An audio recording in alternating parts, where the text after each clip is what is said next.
East. We got underway yesterday, played 4.5 innings, and then this happened, a deluge. 2.5-hour delay. Finally, the game postponed. Will start afresh tonight. And with the Braves facing the Cardinals in Game 1, it's Pascual Perez, who spent half the season in the minor leagues, on the mound for Atlanta against veteran right-hander Bob Forsch for St. Louis.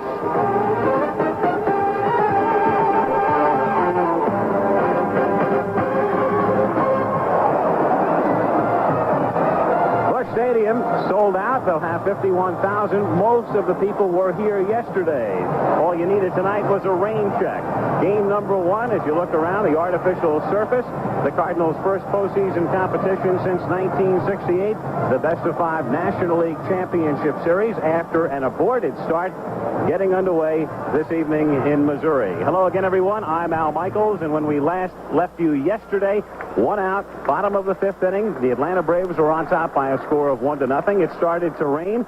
Billy Williams, the plate umpire, called time at that point. A little bit of controversy about it, but I really think much ado about nothing. Some people felt he could have waited. Perhaps they would have gotten 2 more outs. That would have made it an official game. But I'll tell you one thing, Chub Feeney, it was in his hands whether to call the game or not. He probably would have waited until 4 o'clock in the morning to call that one. If you're wondering what the weather was like here last night, it finally did stop raining at about midnight. It made it easier just to call the game. And as far as the Atlanta Braves are concerned, no controversy as far as they are concerned. To a man, I think it's best summed up by Chris Chambliss, the veteran first baseman, the veteran of postseason play with the New York Yankees, who said we're not looking for any cheap 5-inning victories. So tonight we should have no trouble going 9 because the weather is perfect. It was a gorgeous day in St. Louis. Temperature right now is 68 degrees. And because of the rain out, we have Game 1 tonight. Game 2 will be here and not in Atlanta tomorrow night. Game 3 at Atlanta Fulton County Stadium on Saturday night. A 4th game, if necessary, on Sunday night. And a 5th game, if necessary, to determine it all in the National League would be held at Atlanta on Monday afternoon. Of course, as far as the rainout is concerned, the managers have to think about juggling their rotations. It was Niekro against Andujar yesterday, and on that subject, Howard Cosell talked with Atlanta manager Joe Torre.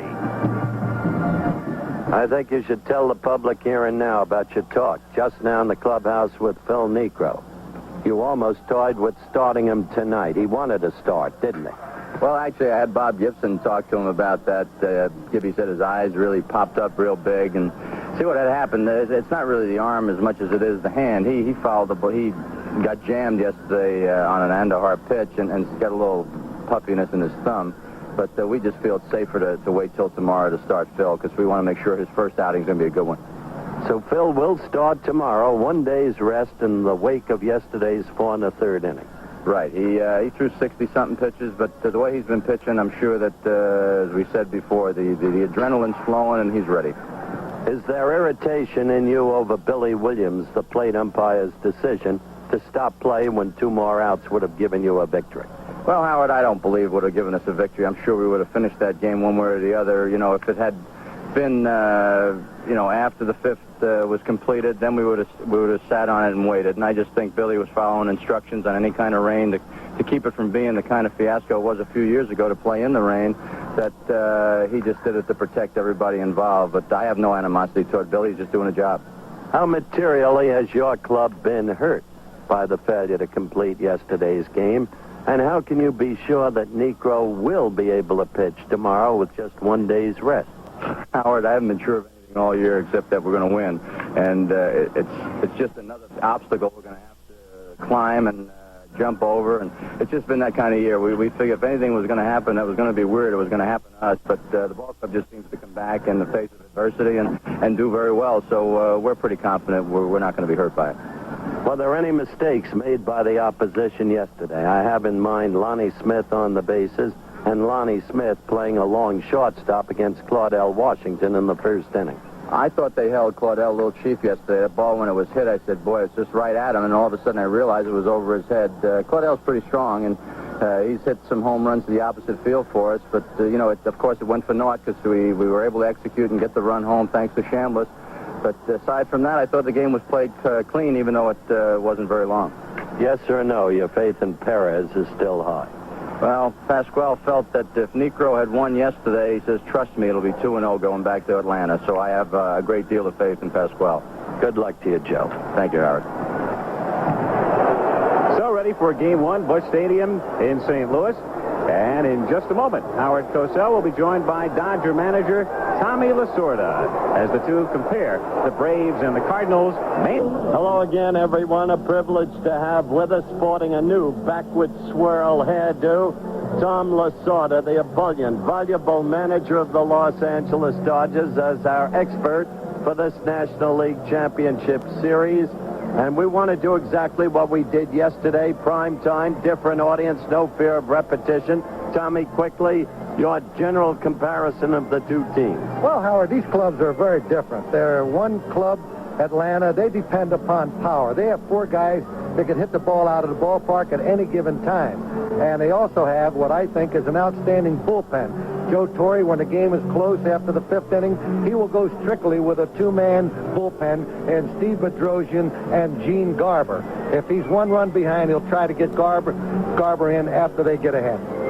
All right, Tommy, let's take it now man for man, position by position, and let's see whom you give the edge to. We begin at first base. That means Chris Chambliss and Keith Hernandez. Well, Chambliss is a veteran. He's been in these games before. He's got good power.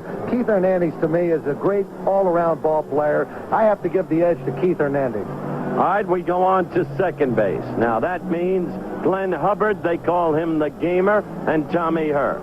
These two players are almost alike. Hers has a little bit more speed. Hubbard has a little bit more punch. I'm going to give an even on that second base position.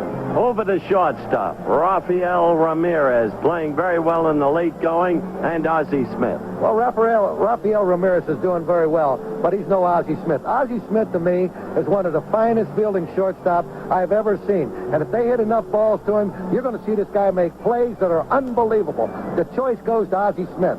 Over to third base with Bob Horner coming back from an injury. We'll detail that later in the show. And Ken Oberkfell. Ken Oberkfell is a good contact hitter. Hits the ball all field. He is a good fielder. Horner is coming off an injury. I don't know how much it's going to affect him. He can hit the ball out of the ballpark at any given time. I'm going to have to go with the power, and my choice is Bob Horner. Moving out to left field, you've got versatile Jerry Royster, offense-minded Lonnie Smith. Jerry Royster is a good ball player. He's going to do a lot of things for the Braves. Lonnie Smith, to me, is one of the finest offensive players in all of baseball. My choice is Lonnie Smith. To center field, and slugger Dale Murphy against Willie McGee, the speedster. Willie McGee's a bright young ball player. He's going to be sensational. Dale Murphy is having a sensational year. He has all of the earmarks of an MVP, and I'll tell you something, this guy's some ball player. Dale Murphy, my choice. And now to right field, where you've got for Atlanta, well, Claudell Washington, who's come so strongly, and the powerful George Hendrick for St. Louis. Well, Claudell Washington has been a big help to the Braves. George Hendrick, along with Murphy, has to be a choice for the MVP of the National League. My selection, George Hendrick of the Cardinals. Finally, in the catching position, Bruce Benedict, Atlanta, Darrell Porter, St. Louis. Defensively, Bruce Benedict is the best. He can do it all. He can catch, he can throw. He's a good caller of signals. On the other hand, Darrell Porter doesn't have a good arm. He's a below-average catcher, but he can hit the ball out of the ballpark. And the name of the game is offense. I'm going to go with Darrell Porter for the simple reason he can hit the ball out of the park. So position by position, Tom Lasorda gives the edge to the Cardinals. But the pitching. First of all, what about that Niekro decision tonight? Well, Niekro loves to pitch. He's a tremendous competitor. He wanted the ball again. That tells you something. That wouldn't have been a bad selection. He can go out there and do it for you. He's that type of pitcher. What about Perez, whom the fans know so little about, really? Perez was acquired from the Pittsburgh Pirates in the McWilliams deal, and he's the kind of guy that he can go out there. He's got a good fastball, and he throws a good hard slider. He'll go for 6 innings, and if the game is close, they'll go to the bullpen to help him. You've already mentioned Bedrosian and Garber, the bullpen, but one final quick word about them. Well, they are 2 outstanding relief pitchers. Bedrosian throws hard. He can do it for 2 or 3 innings. Then he brings in Garber, who is tough with his off-speed stuff. He throws a great change of pace. On the other hand, you have the St. Louis Cardinals. I think they have the best relief pitcher in baseball, and Suter. And I think that's going to make the difference The bullpen is going to make the difference in this playoff. Final word about Foch, the starter. Foch is a good pitcher. He's very, very courageous on the mound. He'll go after you, but you got to watch him. He's a good hitter. He can swing that bat. They better throw him a lot of curveballs. Lasorda will tell it to you like it is all evening long. Be assured of that. We'll have a look at those starting pitches when we come back in a moment. Here is Pascual Perez ready to start the playoffs, a man who began the year at Portland, also pitched at Richmond, and he is summed up by former Cardinal great and current Atlanta pitching coach Bob Gibson. His comments on the young right-hander. Well, yesterday I was talking with some reporters, and they said, well, if they get by Niekro, that possibly the Cardinals will have a pretty good chance. And I said, well, they're going to have their hands full with Perez. The kid's got great stuff. He's a good pitcher. He's a lot older on the mound than he is chronologically, and I just think that he's going to give them a lot of trouble. And he'll be opposed by veteran right-hander Bob Forsch. Forsch in his 9th season with the Cardinals, 15-9, a 3.48 ERA. And earlier, Howard Cosell talked with Whitey Herzog, his manager. Characterize Foch for me. Bob Forsch is a control pitcher. He's got all the pitches, fastball, slider, changeup. He knows what he's doing out there. He mixes in a little knuckleball now and then. He doesn't strike many people out. He gives up probably better than a hit per inning overall, but the thing he does is not walk people. He makes the people earn what he gives up, and in this ballpark, that's a pretty good way to pitch, especially when we can catch the ball. Quite a contrast as far as the matchup is concerned. The youngster Perez and the veteran Forsch. And we'll be right back for Game 1 of the National League Championship Series between the Atlanta Braves and the St. Louis Cardinals after this ABC News brief and a word from our local stations.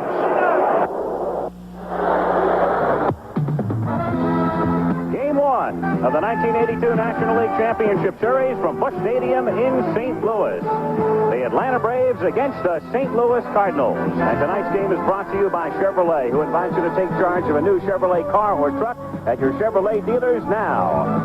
And by Miller High Life, the best beer for the best time of the day. Welcome to Miller Time.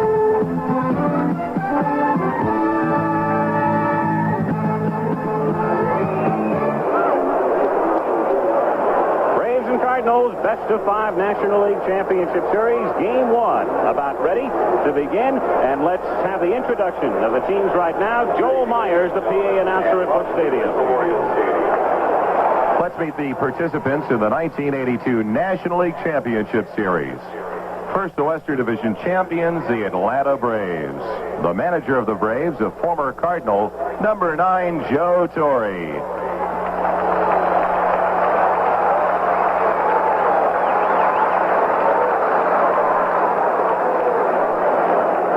Now the starting lineup for the Braves. Leading off, number 15, right fielder Claudell Washington. Batting second, number 16, shortstop Rafael Ramirez.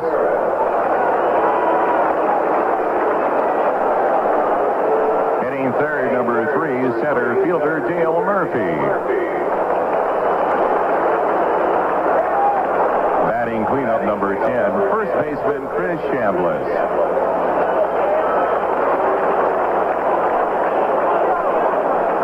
Hitting fifth, the Braves captain, number 5, third baseman Bob Horner.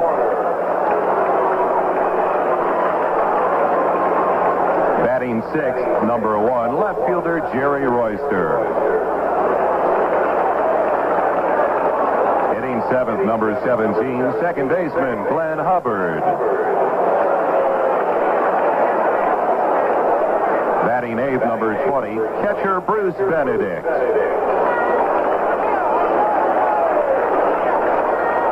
And hitting ninth and pitching for the Atlanta Braves, warming up in the Atlanta bullpen down the left field foul line, number 27, Pascual Perez.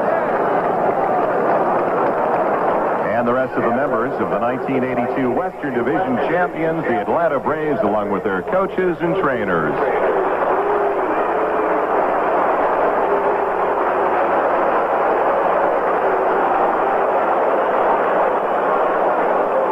And now the 1982 Eastern Division champions, the St. Louis Cardinals.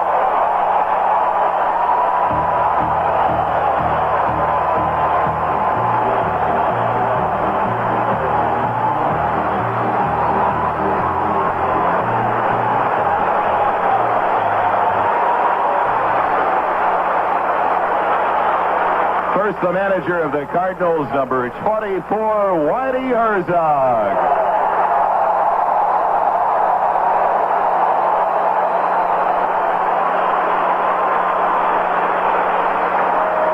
And now the starting lineup for the Redbirds. Leading off, number 28, second baseman, Tom Herr.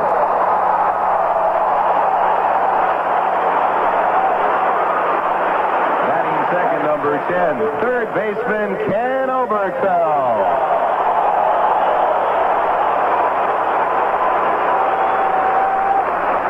Hitting third, number 27, left fielder, Lonnie Smith.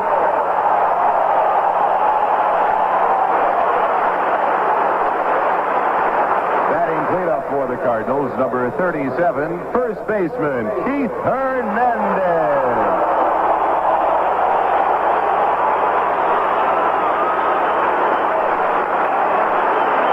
Hitting fifth, number 25, right fielder, George Hendrick.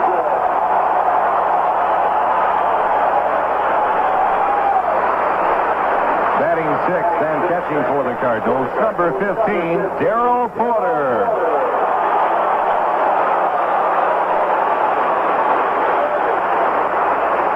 Hitting seventh, number 51, center fielder, Willie McGee.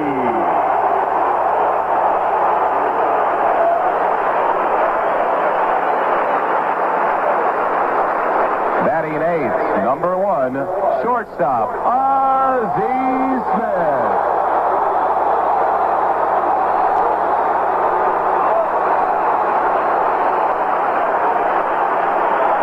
And hitting ninth and pitching for the Redbirds, number 31, Bob Forge.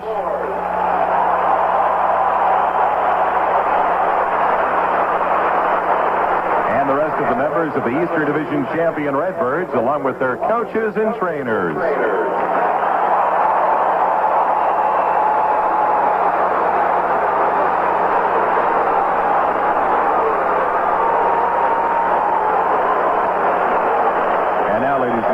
Please rise for our national anthem, to be played by Ernie Hayes, sung by native St. Louis and Peter Palmer, and his wife, singer-actress Anika Farrell.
The Atlanta Braves, the St. Louis Cardinals will get the National League Championship Series underway right after this. When the game's on the line, a manager wants a stopper in the bullpen, a relief pitcher who shuts the door on enemy bats. Major League Baseball salutes the Cardinals' Bruce Sutter and Kansas City's Dan Quisenberry as the game's top reliever. Quisenberry won relief man honors in the American League for the second time in 3 years, while Sutter spelled relief in the National League for the second year in a row. Congratulations to these two top relievers. The preceding message was furnished by Major League Baseball. Winning the 1982 National League Road Age Relief Man of the Year award is Mel Goods, Senior Vice President of Warner Lambert, maker of Rolaids. Rolaids never forgets what relief means to a team and to us at Rolaids. So we're very proud to recognize the National League's top relief pitcher with this award. This year, Rolaids spells relief, Bruce Suter. Thank you, Mel, and thank you, Rolaids. I really like the way you spell relief, and I love the way you spell Relief Man of the Year. Known as Gussie, August A. Bush Jr., the president and chief executive officer of the St. Louis Cardinals. He's been the president of the team since February of 1953. Throwing out the first ball, the ceremonial first pitch. He did it yesterday, but we were rained out, so he's going to try it again.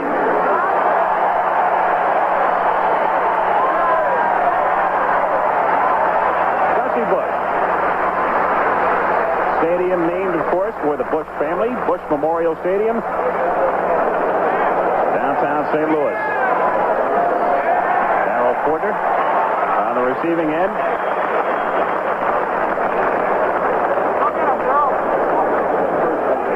The Cardinals, he's watched them through thick and thin. Whitey Herzog, the man he hired a couple of years back after Herzog had been fired at Kansas City, and Whitey has brought the team into the championship playoffs in 2 years, and earlier Howard visited with Whitey. On a broad basis, you came in here, general manager and manager, and you tore this ball club apart and you rebuilt it. What was your thinking when you did that? We were a ball club that was playing in a big ballpark, Howard, had a lot of good hitters.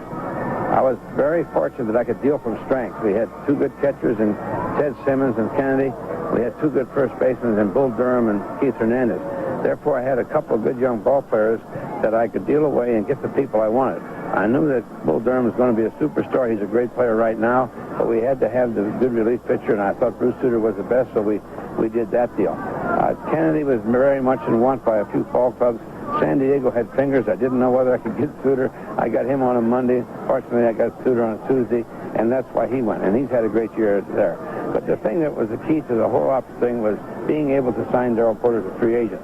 That gave us the depth we needed where we could do a few things, and that set everything in motion. And I think what people have to look at on any ball club is not who you traded away or what you did. The end result is where you were and where you are now. And I think it's been proven the last 2 years we've had the best record in the National League East. Part of that reason, their defense, as we look at them individually, Keith Hernandez is at first base, visiting there with Coach Sonny Jackson of the Braves. The second baseman is Tommy Herr, has his finger wrapped. That's been bothering him. He's had numerous injuries this season, but he's a gutty second baseman. Ozzie Smith, also hampered somewhat by thigh muscle, and Smith is playing at about 90%. And over at third is the man who is the converted second baseman. When they put Herr at second, they moved Kenny Oberkfell over to third, and that's worked out very well. In the outfield, the man they call Skates, at least they called him that in Philadelphia, slips and slides a lot, Lonnie Schmidt. In center is the rookie, started the season in AAA at Louisville and has made a big splash here, offensively and defensively, Willie McGee. And around and right, the man they rely on for power, led the club in home runs with 19, George Hendrick. Back to the plate, over from Kansas City, Darrell Porter. And on the mound is Bob Forsch, 15-9, 3.48 ERA in his ninth season.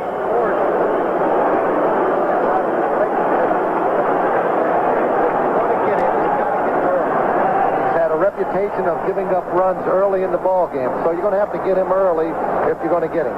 He's a tough pitcher. He's a good competitor. Claudell Washington to lead things off. He started yesterday's game with a double. Grounded to the right side, and an easy play for Tommy Herr, so this one has a more auspicious beginning for the Cardinals than did yesterday's game. Washington, with a double yesterday, was bunted to third and came in to score on Chambliss' single. That was the only run. 330 down the lines, 386 to the alleys, 414 to straightaway center. A very spacious park, very difficult to hit a home run here.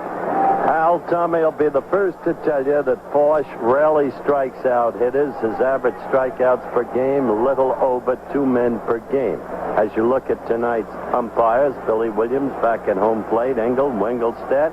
Tom will tell you about Harry later, Bruce Fremming, Dutch Rennert, and Paul Runge. But the point is that Forsch has super control, keeps the ball in play. Right, Tom? Absolutely. Here's Rafael Ramirez taking low for ball one.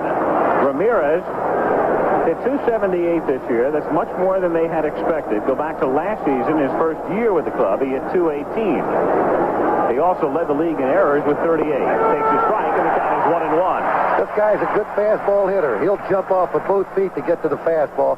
His weakness is breaking balls, and you got to keep the ball down on him. In the aborted game yesterday, Ramirez sacrificed and grounded out, but all of yesterday's stats literally washed away. 2-1 the count.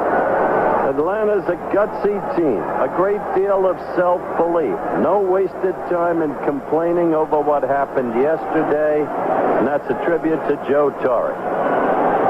2-1 to Ramirez is hit in the air to center field. Willie McGee drifting over. 2 down in the first inning. Ramirez is gone, and Dale Murphy is the batter. Murphy came up yesterday with Washington at third, 1 out, and hit a chopper back to the pitcher. Dale this season tied with Al Oliver for the National League lead in runs batted in with 109. They were talking about Murphy in terms of winning the MVP award, but he cooled off at the end. Bob Forsch at home, 11-2 this season. Very tough in this park.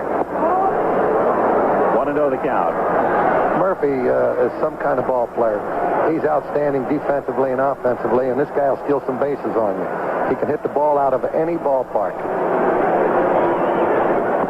Takes low. That's the deceiving thing about Murphy. A fellow who drives in that many runs, hits that many homers, you figured he's a big lumbering slugger who maybe steals 3 or 4 bases. That wasn't the case with Murphy this season. The other thing is he doesn't know his own power yet. Still a kid. 14 or 15 of his home runs have been to the opposite field.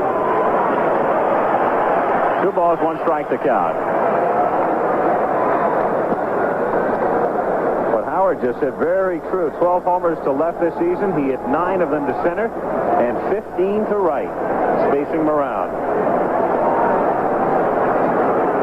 2-1 the count. By the way, that black armband that all the Cardinals are wearing in the memory of Ken Boyer, who died about a month ago, the longtime Cardinal third baseman, former manager. 2-1 pitch. The swing and a miss, and the count is 2-2. This team lives with the memory of Kenny Boyer. I can't speak other than personally about Ken. It was like kin to me from the day he came up as a rookie in '55. From his performance in the All-Star game in '56 at Griffith Stadium, he hovers in everyone's mind here. An inspiration. In the dirt. Full count. 3-2. The Atlanta Braves, owned by that man, made the cover of Time magazine this year. Everybody knows him now. Ted Turner. TV mogul, world-class yachtsman. Sold all his yachts.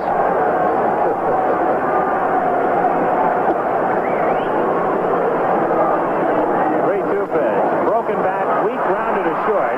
Fielded by Smith, who comes up throwing in distance. And that's that for the Braves in the top of the first after a half. It's Atlanta nothing, and the Cardinals coming up. Atlanta defensively, the steady one. Chris Chambliss is at first base. The infield turning over more double plays than any team in the league. Glenn Hubbard at second base. The shortstop, the erratic one, but he'll make some great plays for you, Rafael Ramirez. And around at third, despite the hyperextended elbow, he was in the lineup yesterday and again tonight, Bob Horner. And the outfield is the versatile utility man, Jerry Royster, a most valuable Brave down the stretch. In center, Big Dale Murphy. And around and right is Atlanta's leadoff hitter, Claudell Washington. Bruce Benedict has really come into his own. He's back of the plate for Atlanta. And on the mound, Pascual Perez. With Pittsburgh last year, at Portland in the Pacific Coast League earlier this season, 17 walks in 79 and a third innings will tell you that he gets the ball over. Has good stuff. They traded him, as Tommy mentioned during the pregame show, for Larry McWilliams, who went to Pittsburgh. And he came on with a rush at the end and earns the start tonight. The Dominican has a good arm. He's got a good fastball. He throws a hard slider. He'll go after you real hard for 5 or 6 innings. And as I said earlier, if the game is close, they'll take him out and go to the bullpen. He goes to work on Tommy Herr, Ken Oberkfell, and Lonnie Smith in the bottom of the first inning. Game 1, no score. If there ever was a ball club put together tailor-made for a ballpark, it's this Cardinal ball club. They really capitalize on the field. They hit and run. They hit the ball to all fields. They don't try to hit the ball out of the ballpark. Very rarely do they hit into double plays. And believe me, you'll see them scattering all over those bases. The team built for the park and playing very well here and also very well on the road. They had similar records this season. A strike. The Cardinals 11 over 500 here, 11 over away. 1 ball and 1 strike. An index, Hal, to the stability of this team. Its basic strengths, as you look at that graphic, what a turnabout. That's why the Braves have such confidence in them. Defense and speed will give you that kind of balance. Hit in the air to left center field. Royster moving back, and Jury underneath it for the catch. 1 down, and Ken Oberkfell will be the batter. At one time, Pascual Perez must have been a high ball pitcher because he's got 9 pounds of jewelry around his neck to drag him down to get the ball down.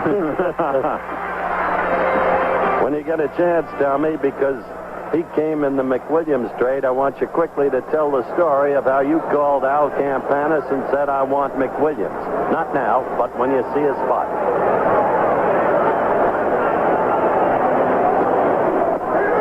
A strike and the count 0-1. Kenny Oberkfell was very hot as the Cardinals finished the season. Moved him up into the number 2 spot in the order. The strike 1 pitch is wrapped fouled outside first in the count 0-2. Oberkfell 17 for his last 31 during the regular season.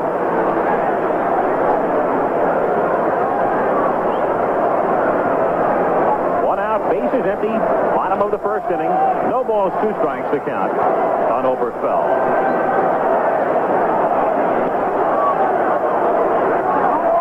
1-2.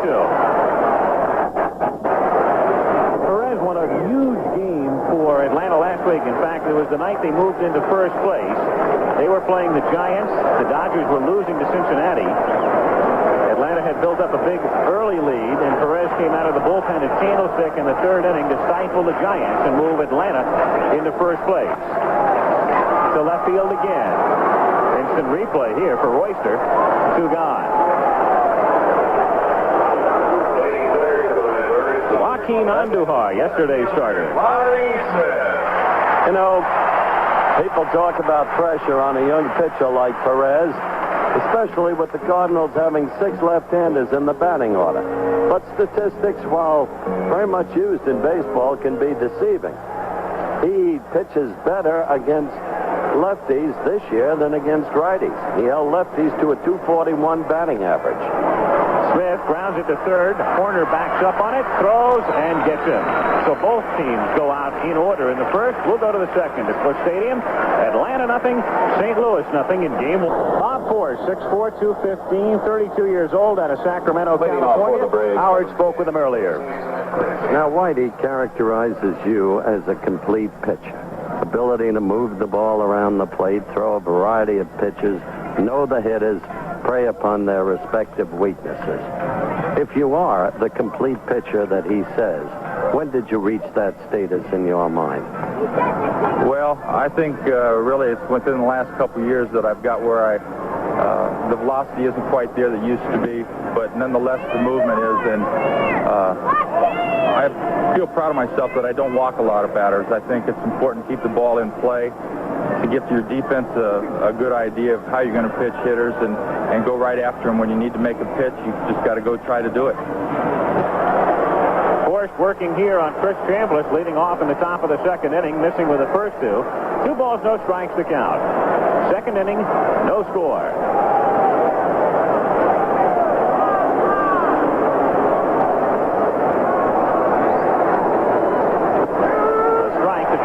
Who hit .270 during the regular season, 20 homers, 86 RBIs. Tommy, describe how the Dodgers pitched to Chambliss. Well, we try to throw him high fastballs. He likes the ball down and out over the plate. They try to keep the ball up and in on him. He has that slight uppercut swing, so if you get the ball up and in on him, all he'll do is hit fly balls and pop the ball up. He drove in the only run in yesterday's aborted game. Sharp grounder off the glove of Ozzie Smith. This fellow makes the 3-6-3 double play as good as any right-hander I've seen since Gil Hodges. Really? Right-handed first baseman or left-handed first baseman. He goes the other way and loops it foul into the Atlanta bullpen. Tough, consistent ball player, Tommy. Somehow, living in New York, watching the Yankees through the years, something left that Yankee ball club when Chambliss and White departed. Well, he's a good competitor, and he's a good man to have on the ball club. Tremendous fellow. Force with a 2-2 pitch to Chambliss, reaches out, grounds it down to Oberfeld. Ken gets him, and the first 4 Braves have gone down. 1 out, second inning. Well, football coordinator, NFL, Jim Hannaford. Many things happening in football these days. The issues too complex to even begin to state here. A 5:30 p.m. federal court decision right here in St. Louis today. Bob Horner, the batter, taking inside for a ball, 1-0. Forrest just sent a message. He sent a telegram. He said, "Get back off the plate, Horner. It belongs to me." A reminder tomorrow, California, Milwaukee, and the Angels can wrap it up with a win. And then game 2 in the National League from here. Grounded to short. Look at how deep Ozzie Smith was playing, and he has time to get the slow Horner. 2 down. Andujar also sent a message into Horner yesterday. Horner was grazed by a pitch on the bandaged elbow. Well, that's where they're going to try to pitch him. They want to keep the ball in tight on him so he can't get that extension. 2 down. That's one of the most remarkable men in American sport. He's 43 years of age. Only one man here older, Jim Cotton, not by very little. Still one of the great performers in baseball.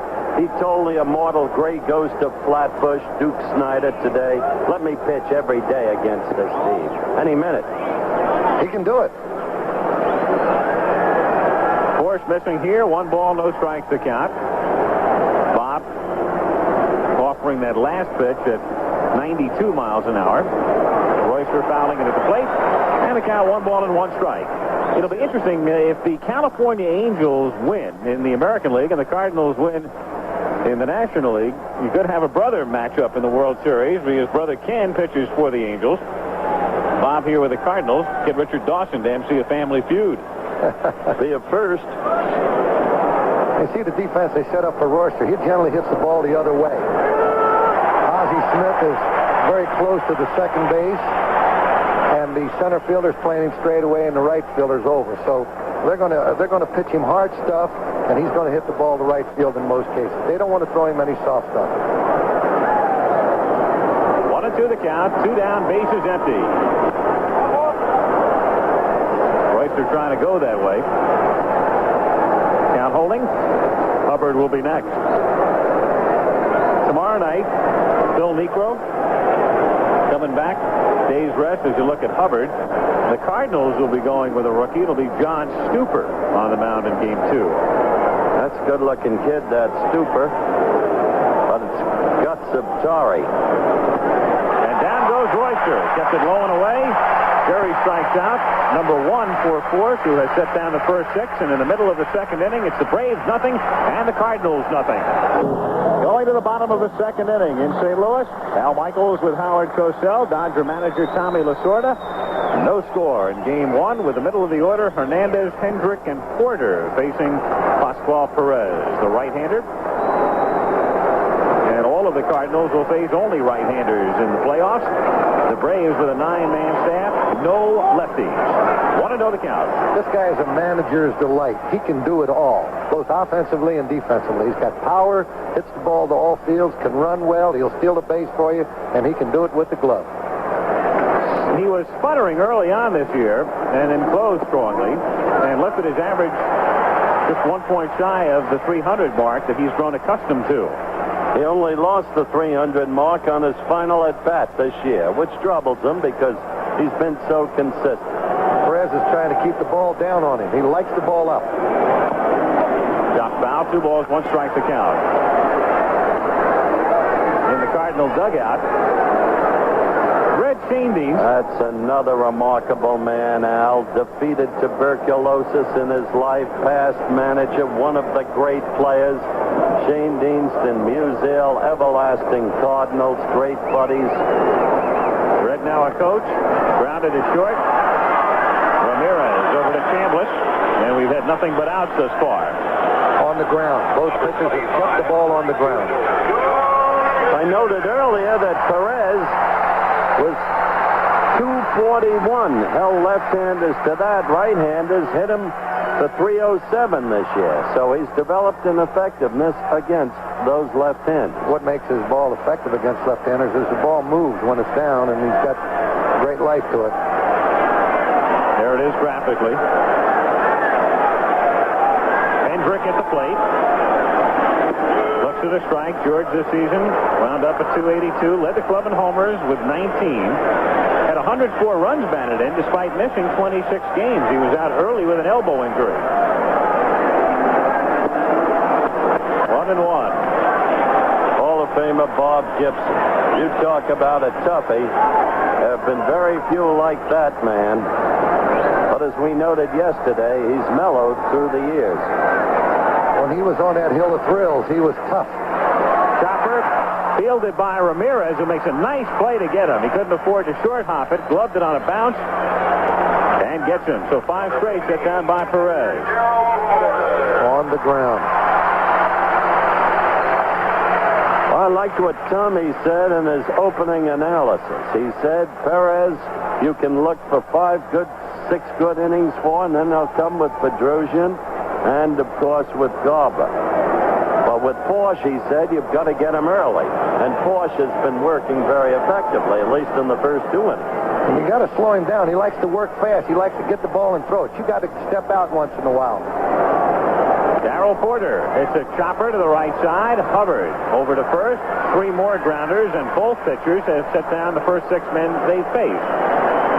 So at the end of 2 at Busch Stadium in Game 1, Atlanta nothing, St. Louis nothing. Now for you, NCAA college football coming up on Saturday. The Washington Huskies ranked number 1 against Joe Kapp's California Golden Bears, who last year won only 2 games all season under Roger Theater, and this year they're already 3-1, plus the other regional games for you. College football is Saturday. I love Joe Kapp. He's a character. Oh.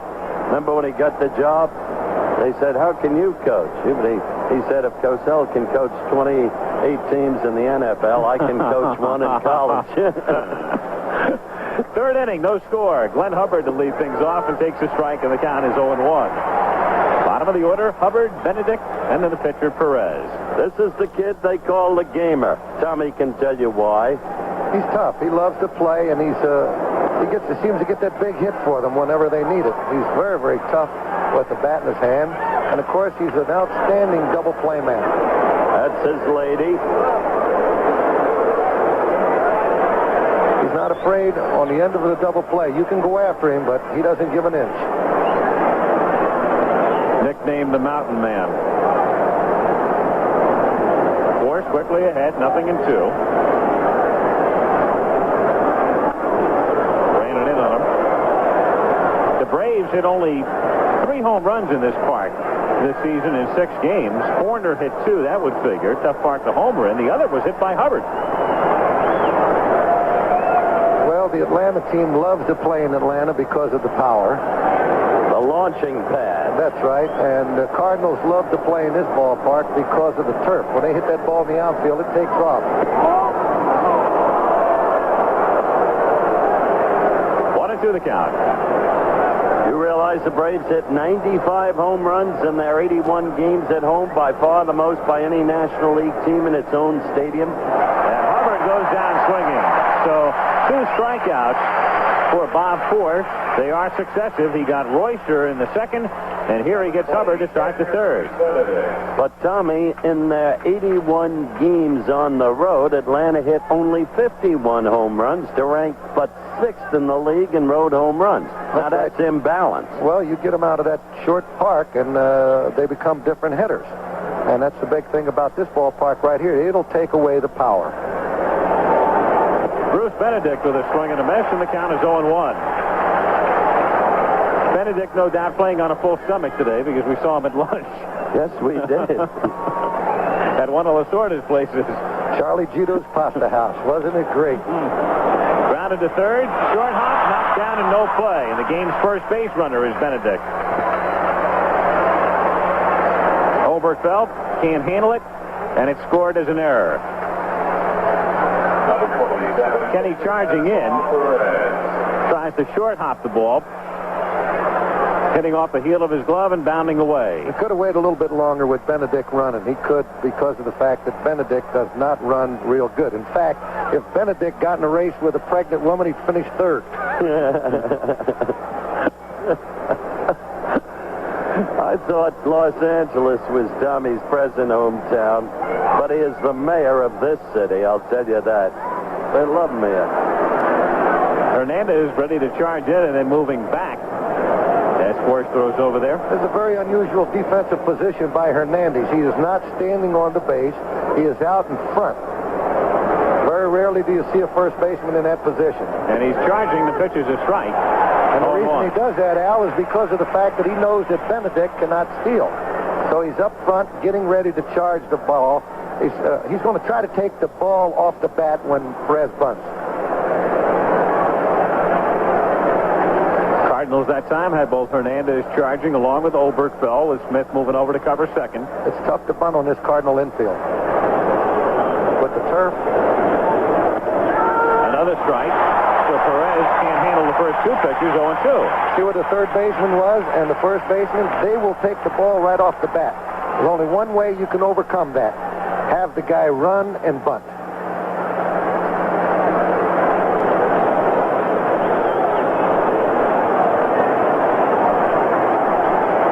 Either that or somehow be able to push it by him. No balls, 2 strikes to count.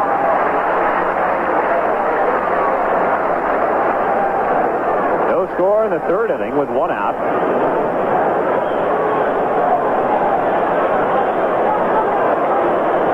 Going to have to be bunting again.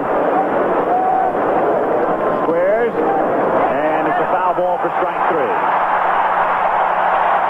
They intimidate you. The first baseman and the third baseman charging like that, getting real close. You say to yourself, I got to make a good bunt, so consequently you'll foul a lot of them off. How do you combat it when you're managing the Dodgers? You beat St. Louis 7 out of 12 times. I'll tell you, the only way to do it when those infielders are charging like that, you have to have the run and the bunt. They cannot stop that. You just hope and pray that they don't pop it up. Washington grounded out in the first inning. Benedict at first base, held on by Hernandez more conventionally now. 2 down. No score.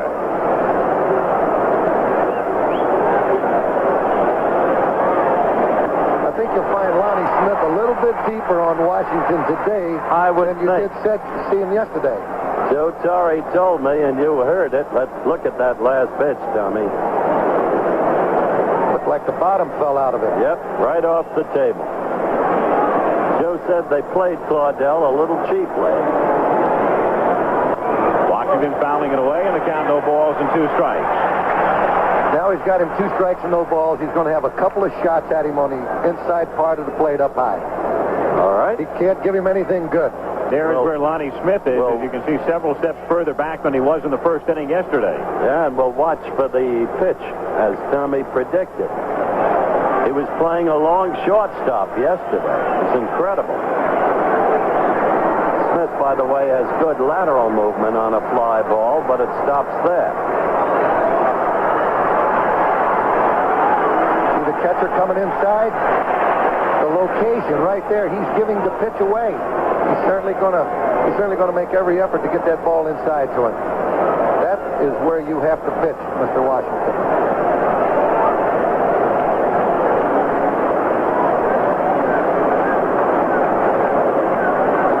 2 pitch is popped up and foul ground, coming back toward the seats, and Porter will run out of room. And on the hands. Right.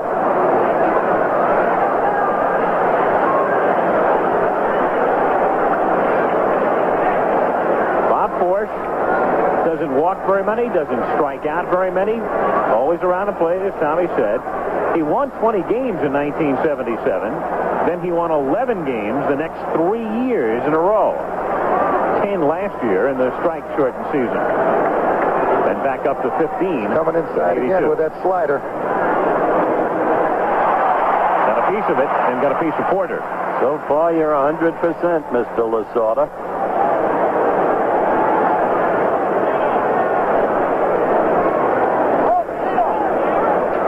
Porter was injured earlier this season. Broken finger knocked him out of action. At the same time, Gene Tennis was hurt. That's when they brought Glenn Brummer up to do some catching along with Sanchez. One of the maddening things, excuse me, about this game, his thumb is bloodied, the nail at least. They're working over it. Tommy will tell you exactly how to pitch every hitter. And then you reach a clutch situation, and somebody will somehow loop a ball. It might be Rafael Landeskog, and it'll cost you a penny. Don't bring that up, please, Howard. But you're an expert on such freaks in the game of baseball. That hit that Landeskog got to beat us in the 10th inning the other day, why, 3 guys got a hernia diving for it.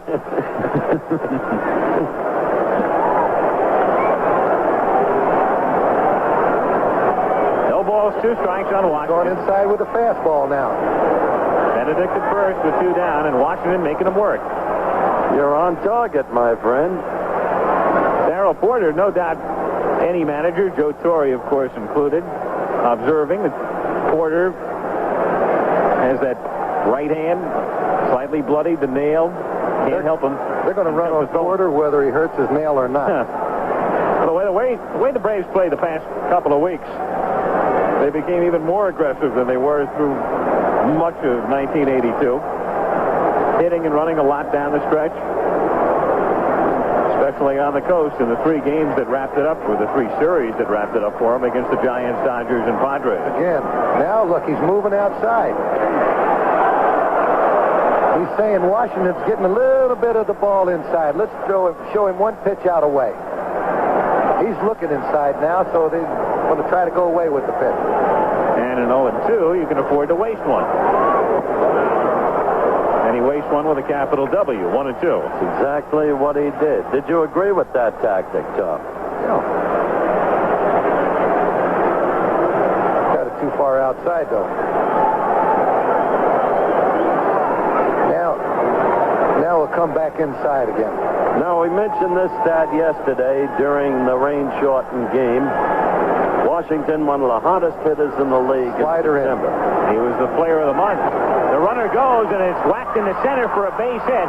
Benedict around second and goes to third. So they send Benedict that time, and Washington with a solid single in the center field. So Claudel fouls off several and picks up the first hit of the game. So runners at first and third with 2 down now. Number 16, shortstop Rafael. Again, after going in, then going out with 0-2, back in again and a base hit to center. He made a good pitch on it. He hit that ball right off the hand. I was about to say, you got to give credit to that hitter. That's he right. hung in there, he fought the pitcher, and finally, he got the hit. Well, he's going to put Rafael Ramirez on a breaking ball diet right now. You can rest assured of that. Ramirez flied to center in the first inning. No score, 3rd inning, first run of the game. Benedict is at third. Washington will run. He can run. He'll steal bases. He's got a trick throw to first base. He's quick over there, but he's very slow delivering the ball home. Claudel with 33 steals this season. That pitch for a strike in the count 0-1. I mentioned yesterday, as you look at Claudel, he's become an interesting case. All over the place. Oakland, Texas, Chicago, the Mets, and finally he settled down here. And despite all of the talk about how much he gets, he seems a contented man. He's gotten over the mockery of presumably being overpaid, and he's become a solid ball player. Fair statement, Thomas? I'd have to agree with that, Howard, but for $700,000 a year, I'd be happy anyway. Grounded toward the middle. Smith struggling to hurt, and that's the end of Atlanta's threat in the 3rd inning. No runs, 1 hit, 1 error, leaves 2 after 2.5, no score. The steady one, Chris Chambliss, Atlanta's first baseman, 3rd year with the Braves. Howard spoke with him.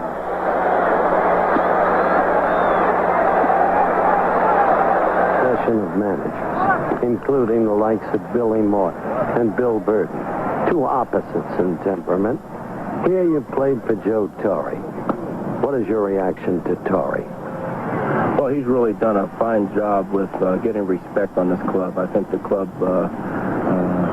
is a young club, and I think they needed somebody to look up to. And Joe has been that. He's been somebody who you just don't break rules against him. You know, he can be mean when he wants to be, and of course he's compassionate when he needs to be. Also, he's just been tremendous, and he's been responsible for putting this team together. One of the interesting things about Torre is that in a sense he comes back home to the city and they love him and respect him here. Tommy well remembers the 71 series as we look at McGee. We'll pick up in a moment. Al? No score, bottom of the third inning. Willie McGee, the rookie, fouling it away, and the count is 0-1. That was the year when he had 137 ribbies, 230 hits, 363 batting average, MVP. Says he had the 6 happiest years of his life here in St. Louis. McGee grounding it there. Finds Chambliss into the right field corner. Watch McGee run. Over to play it, and Washington has it bounced away. He's going to get a home run. He is around second on his way to third. Come on. He stops there. He's not watching his coach. Can you believe Hiller that? at third, and the ball is now just reaching Chambliss. McGee never looked at Hiller at third. That's exactly He had 5 bases if he wanted. That's right.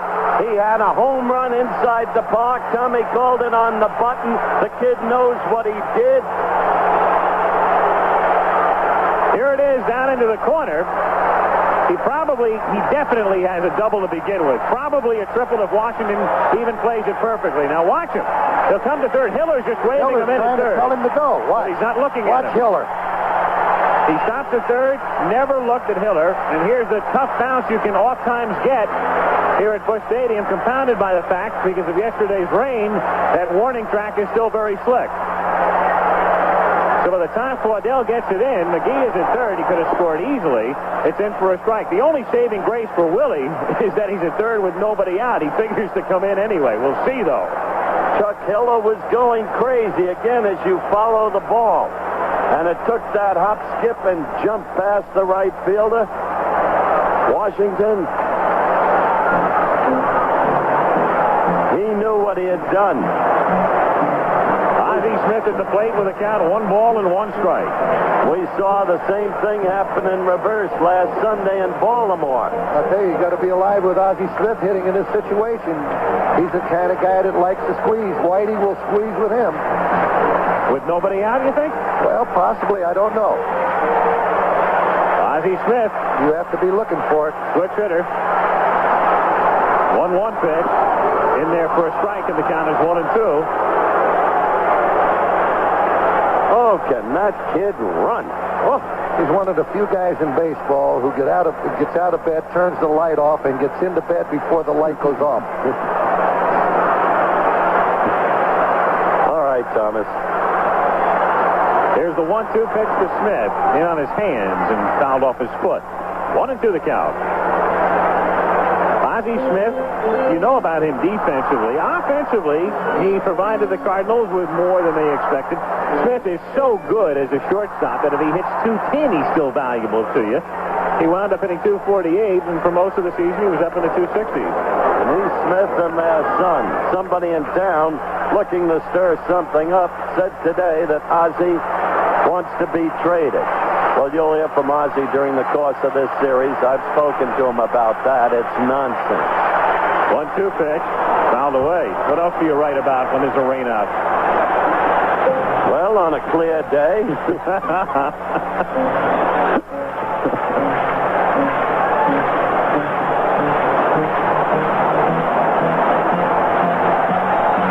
No score in the bottom of the third. McGee at third, nobody out.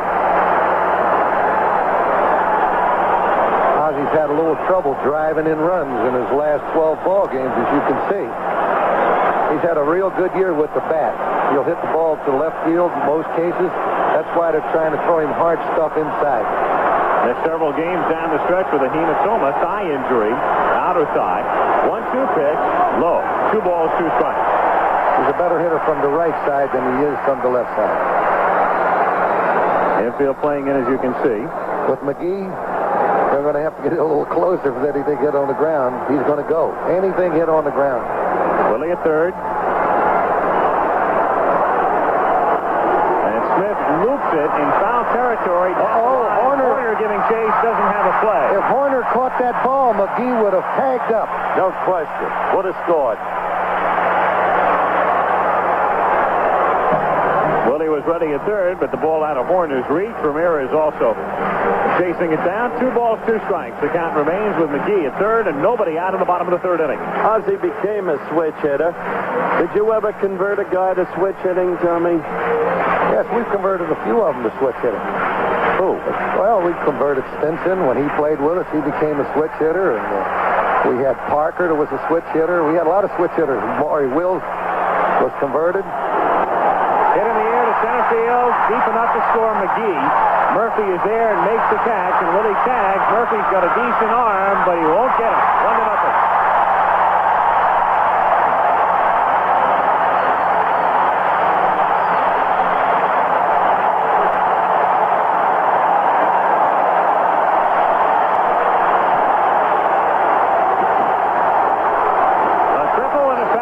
Fly, and the Cardinals draw first blood in game 1. 1-0 St. Louis with 1 out.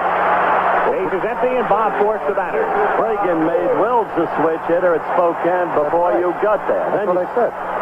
Look at that graphic.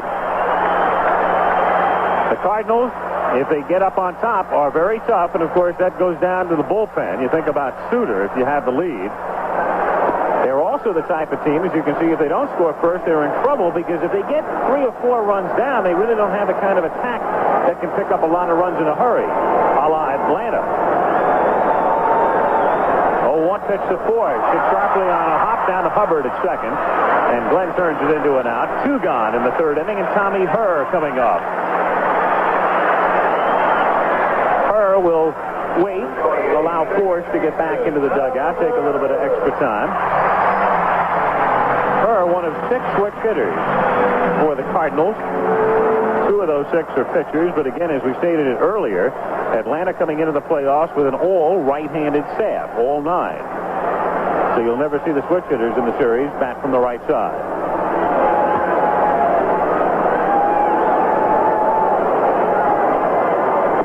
A strike to Herr, 0-1. But Shane Deans and Whitey Herzog. Shane Deans managed this team longer than any man in history. When the opposing manager comes to the ballpark to play the Cardinals. Loops in the shallow left center, falling for a base hit.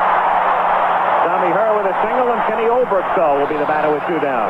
You were saying, Tom? Yeah, the thing that they do, they say, hey, we have to be ahead of this ball club going into the 7th inning because of the fact that they have Suter down there.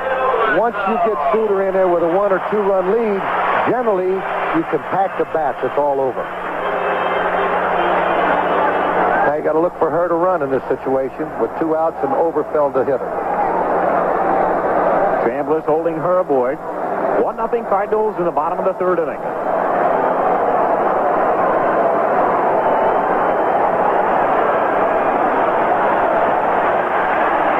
Would probably like to have him take a shot at that hole maybe on 1 or 2 pitches with the runner on base and the first baseman holding him on.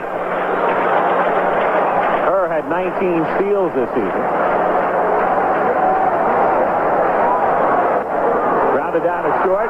Ramirez will do it himself. 6 unassisted, and the inning is over. But the Cardinals on top with a run, 2 hits, and we'll go to the 4th with St. Louis leading Atlanta 1-0. Has emerged from the shadows. Reggie Jackson, Mr. October, Fred Lynn, Don Baylor, Tommy John, and Bruce Keeson silence the Brewer bats. This is the power of California, hungry for a sweep in Game 3 tomorrow on ABC.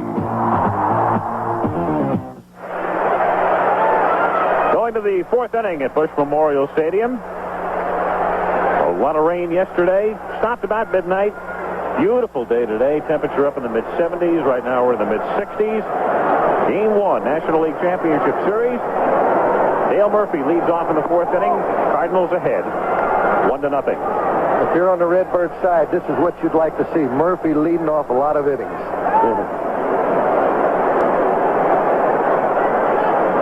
Lee grounded out in the first. 1 ball, 1 strike to count. The thing I'd like to say is I'd like to commend both managers. Both of them have done a tremendous job this year bringing their team to #1. So they're to be congratulated on the wonderful job they've done. Torrey in his first year, after no success with the Mets, of course a different ball club down south for him. Into the right field corner goes Hendrick and foul ground and makes the catch. George, a good defensive right fielder. Gauging it all the way, knew exactly how much room he had, makes the catch in the corner for the out. I think you have to give, as you look at this again, and that's the advantage of knowing your home ballpark so well. Look at that loping stride of Hendrick, a man built in the manner of Dave Winfield with perhaps a similar stride. Excuse me. Torrey faced every adversity during that apparent collapse when your club caught him, and he came back, kept his composure. 1-1 on Chambliss. The Braves, that remarkable start, of course, Major League record 13-0, built up a giant advantage. Saw that washed away in about 3 weeks. They lost 19 of 21. Went to the front again, started to fade again, 3 back with 10 to go, and won it down the stretch. 5 of 7 on the West Coast. 2-1. That's Audrey Chambliss.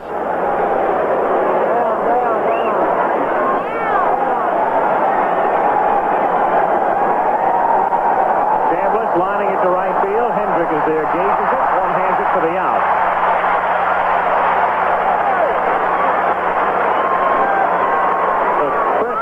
For 2. And up comes Bob Horner. Horner grounded out in the second inning. 2 out, bases empty. Game 2 here tomorrow night. Everything moves back a day as far as the schedule is concerned. We'll go to Atlanta for Game 3 on Saturday. And 1 week from tonight, new episode, Too Close for Comfort. New show premiere. It takes 2, beginning at 9 Eastern, 8 Central Time. Next Thursday.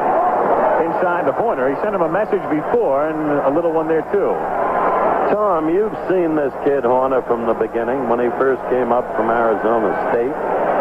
Seemed a wild swinger then, a disciplined swinger now. Have you observed the change, and how do you account for it? Well, when I first saw him, I just thought so much of him. I liked him because of the fact that he had a real good compact swing, and he could hit the ball with tremendous power. He's gotten to where he's more selective. He's more of a disciplined hitter than he was when he first started. He's got great power. He's going to hit a lot of home runs in his major league career. Horner takes a strike. 1-1. Right down Broadway. It certainly was. Looking for something, and it wasn't a fastball.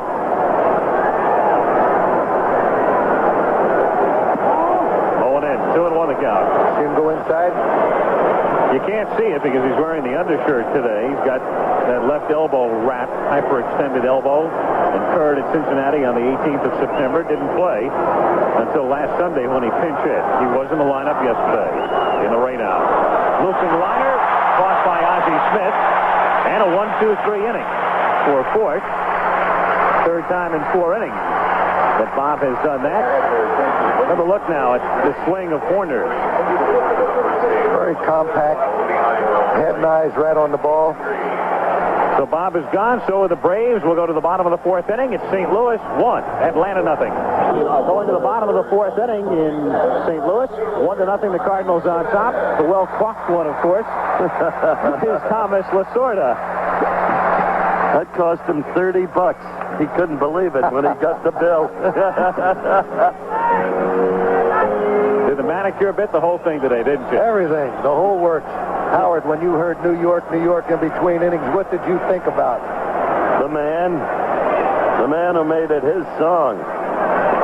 Lonnie Smith fouling it away. And our town song. But he's done that for a lot of songs. You can rest assured he's watching this game. Look at that average against Atlanta. Lonnie Smith takes outside. 1 ball, 1 strike to count. No question that Lonnie is a great all-purpose offensive ball player. No question.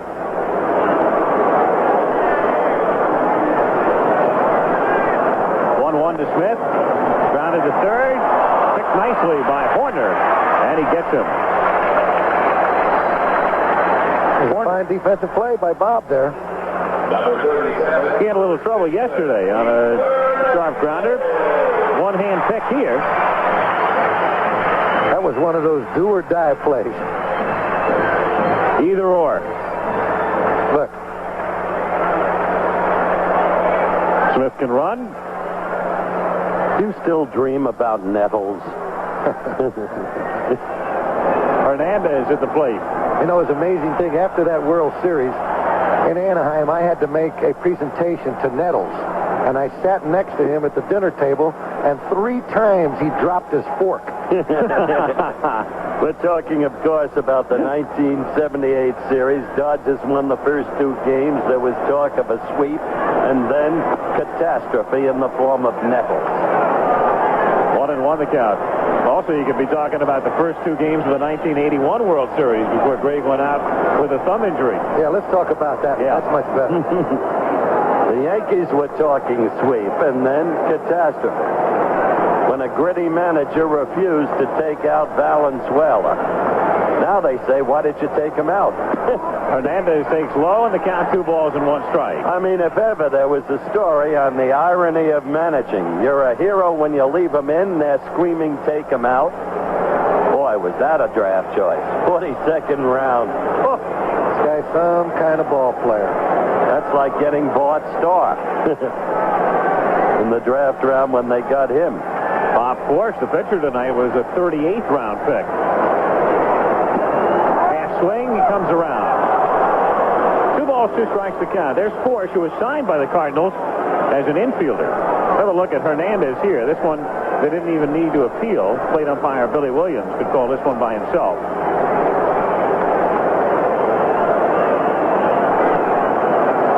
2-2 pitch to Hernandez. Got him swinging. Oh, he had something on that pitch. Number 25. That was a good fastball. I'll tell you, this kid is throwing very, very well. Tom had said he would for 5 or 6 innings, certainly. Maybe he'll go longer tonight. But I mentioned early on, he went in the trade that brought McWilliams to Pittsburgh, and I mentioned that you wanted McWilliams. Describe how that happened and why it was not possible for you to get McWilliams. Well, we were playing in Atlanta, Howard, and I read in the paper where the Braves were going to give up on McWilliams. So I immediately called Al and told him what I read in the paper. And before Al could do anything, the Pirates went in and made a deal for McWilliams, and they gave up Perez. And both clubs, I felt, profited by the trade. Certainly seems to have turned out that way in view of Perez's late season performances. But Campanis, as always, on the ball. Absolutely. Only time he wasn't was when he blew the game to Georgetown for NYU. On Hendrick. George with a half swing and a little chopper toward third. It's a foul ball. Count 2-1. When the Braves picked Perez up from Pittsburgh, they sent him to the minors, sent him down to Richmond. Pitched very well there. He had started the season, Portland in the Pacific Coast League, Pirate Farm Club. And when he was called up, he had a 5-0 record in the International League. Look at those September batting leaders. Quite a figure for Mr. Hendrick. And you see how strongly young Ramirez came, and Oberkfell, and Hernandez. So several of these fellas were hot. Claudell Washington, who wasn't even on the graphic, was still named the player of the month. Well, as I said earlier, that this fella could be the MVP of the National League. He and Murphy are having great years. And your guy Guerrero, too. Pete Guerrero's had a tremendous year. He is some player. What a ball player. 2-1 pitch is inside, ball 3. 3-1 the count on. What about Mr. Oliver as we look at Mr. Torrey? Well, Al Oliver came over from the American League, and he just continued hitting like he did over there. He's an outstanding hitter. A you know, one day Guerrero will be an outstanding hitter in the big leagues. He'll be like a Frank Robinson. Hendrick is on. That's the first walk given up by Pascual Perez. That's good, huh, Tom? Yes, sir. Number 15. 2 down, Hendrick at first base. Darrell Porter, the batter. Howard asking Tommy if he still dreams about Nettles. I wonder if when Chambliss comes up, if Herzog thinks back to what happened in '76.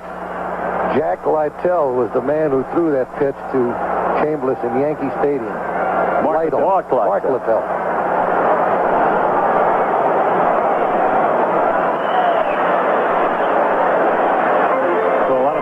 Can be relived by the various individuals under different circumstances.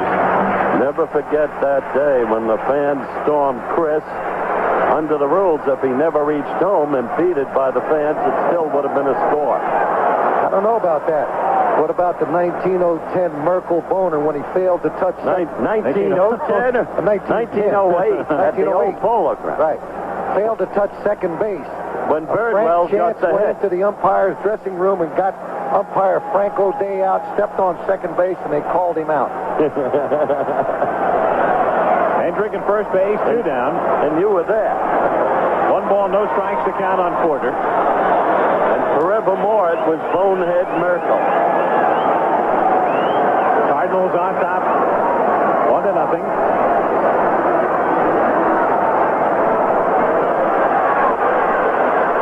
Throw over to first base.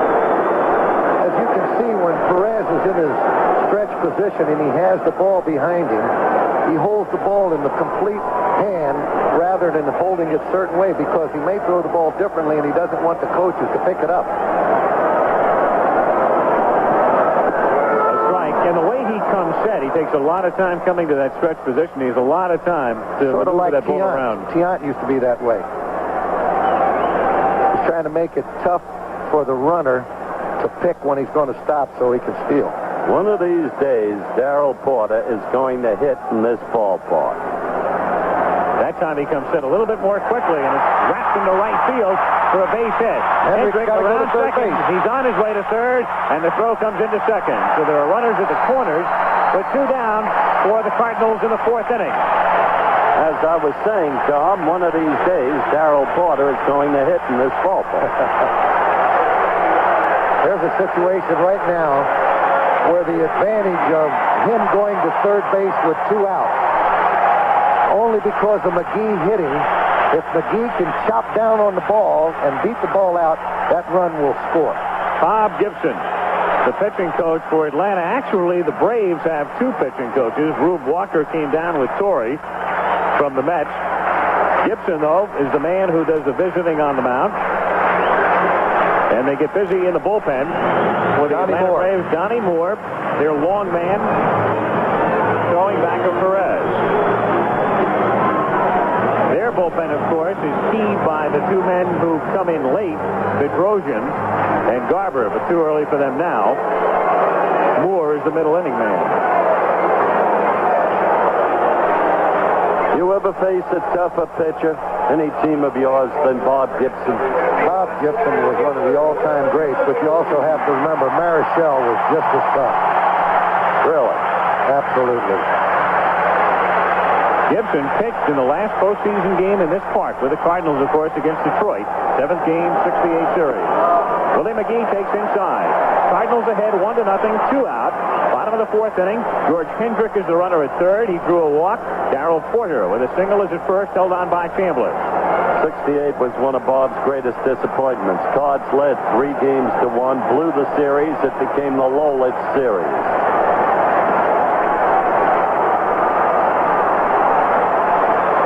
That was the play when Lou Brock failed to slide into home. Ran in standing up from second on a hit. Absolutely.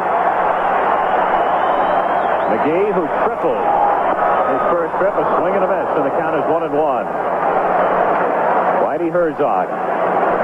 He's given up the title general manager anyway.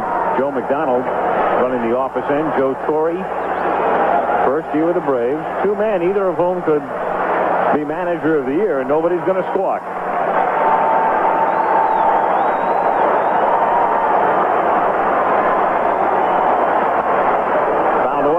ball, 2 strikes to count. Throw the name Robinson in there. Absolutely. Frank Robinson. Lasorda had no chance this year because that award is never really given to the best manager on the field. It's always given to the guy who takes his team from a spot that the preseason forecasters say will be, let's say, 3rd or 4th, and takes them to the top, or takes them from 6th to 2nd. So Tommy is the defending champ. You were out of the running when the season started. It's a tough spot for the kid, for both kids. 1-2 pitch. Got him. So Perez works out of it after some advice from Gibson. No runs, 1 hit, and 2 left. Through 4 full, it's St. Louis 1, Atlanta nothing. We go to the 5th inning at Busch Stadium in St. Louis. Al Michaels, Howard Cosell, Dodger manager Tommy Lasorda, and a fellow named George Brett. Had that shot for you yesterday. George still wearing the same cap. And, of course, the speculation is that Mr. Brett could be traded. St. Louis cap, of course, is a throwback to his close friendship with his former manager, Whitey Herzog. And there's the ABC movie special, Having It All, world premiere next Wednesday, 9 o'clock Eastern, 8 o'clock Central Time. Having It All, special world premiere movie, right after Tales of the Gold Monkey. 5th inning with Royster leading things off. Outside, ball 1. Royster, Hubbard, and Benedict against Forsch, who's allowed just 1 hit through 4. A single by Washington. 1-1.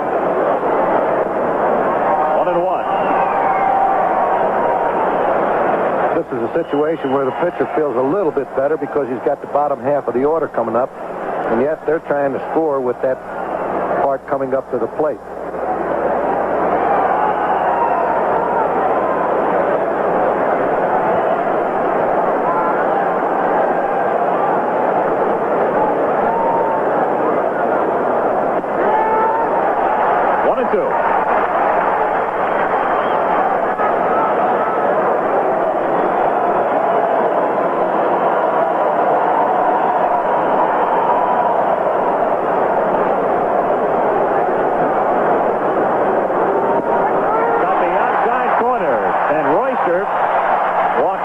Shaking his head.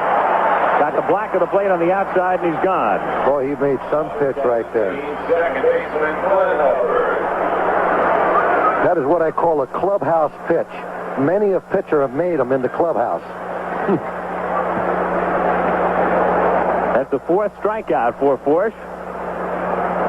Got a line for everything, don't you, big guy? Hubbard at the plate. Looks at a strike, and the count is 0-1.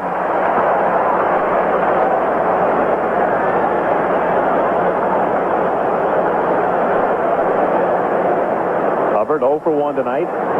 Struck out. 1-1. Now the crowd wants everything. All of a sudden, Williams gives you a pitch on the outside, so if it's close, they moan. Forsch's only gone 4 in the 3rd innings, but have you ever seen him look better? Not this sharp. He is really sharp tonight. To right center field. Hendrick going back with McGee. Willie says he'll take it and does. Ball carrying fairly well. That can sure make a manager feel good, watching McGee run. Still can't get over that trade with the Yankees. McGee for Bob Sykes. Maybe the greatest steal since the Brinks robbery. Fast outfield all the way around. Smith, McGee, Hendrick. Of course, it was the line by Bill Madlock that was great. They'll get to everything, but whether they'll catch it or not is a different story. 2 down. Benedict at the plate. 1-0 the count. There's a situation right now where Forsch wants to get Benedict out awful bad because he wants the pitcher or the pitcher's spot to be leading off in the 6th inning rather than having the pitcher hit now. Hit toward the middle, and even Ozzie Smith can't get that one. So he failed in that quest, Tommy, and that's only the 2nd hit off Mr. Forsch. Well, you give him a pitch, you give him a good fastball to hit. Nobody's perfect.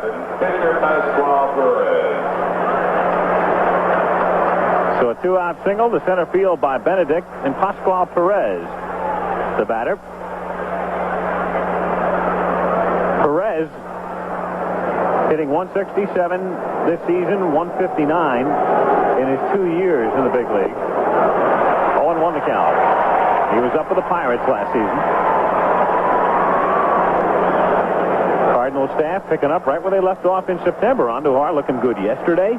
All for naught, of course. And Force tonight. It was pitching that won it for St. Louis in mid-September. 0-2 on Foxball.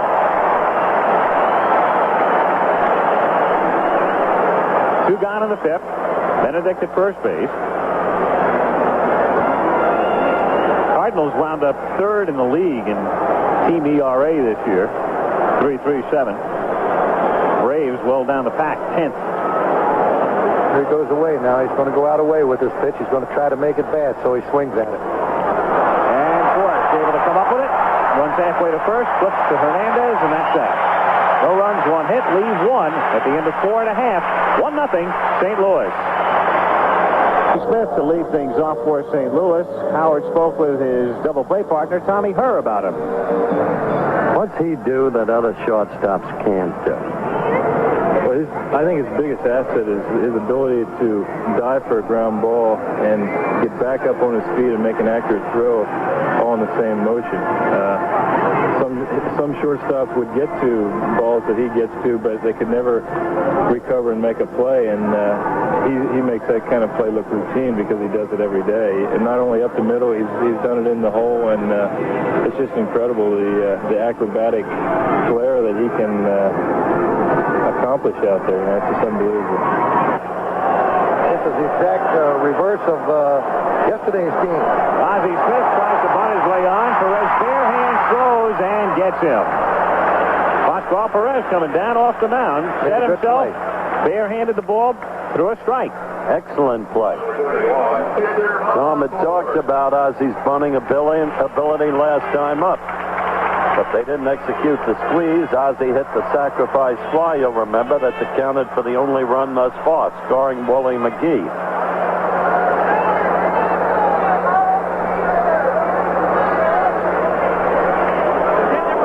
So one down here in St. Louis. Base is empty. Force at the plate. Waves at it, doesn't get it. Good hitter for a pitcher. This is the kind of game when the maneuvers will shortly be developing. The late inning changes will be manager against manager and bench against bench. Do you agree, Tom? I agree with you wholeheartedly, because as you get into the 7th inning, then the manager starts figuring out who his pinch hitters are going to be and what order he's going to use them. For the Braves, on the left-hand side, they've got Biff Pocoroba, who can make contact. 1-2 the count. And they also have Wissenton, who can hit pretty good. So those are the two guys that Joe Torre will go to against the right-hander.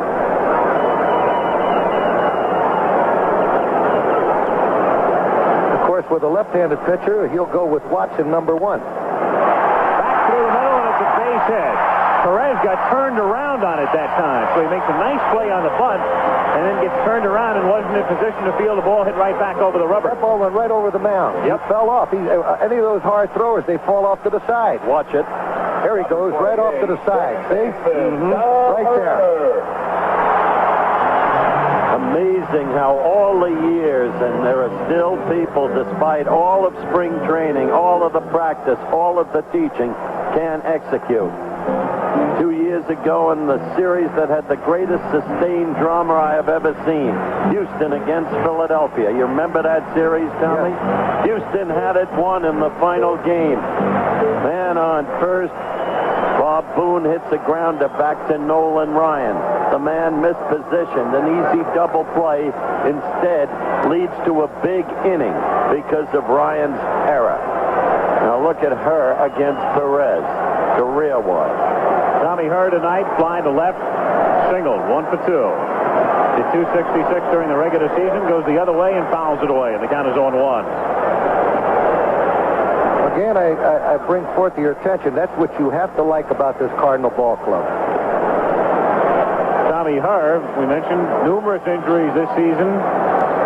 Shin protected here. He'll also wrap his finger. That's been bothering him when he gets on base in case he goes down sliding. Gutty little player. Looks at a strike, and the count is 0-2. These hitters will hit the ball where it's pitched. In the bullpen is the erstwhile starter, Rick Mailer, who struggled down the stretch in the rotation, now working out of the pen.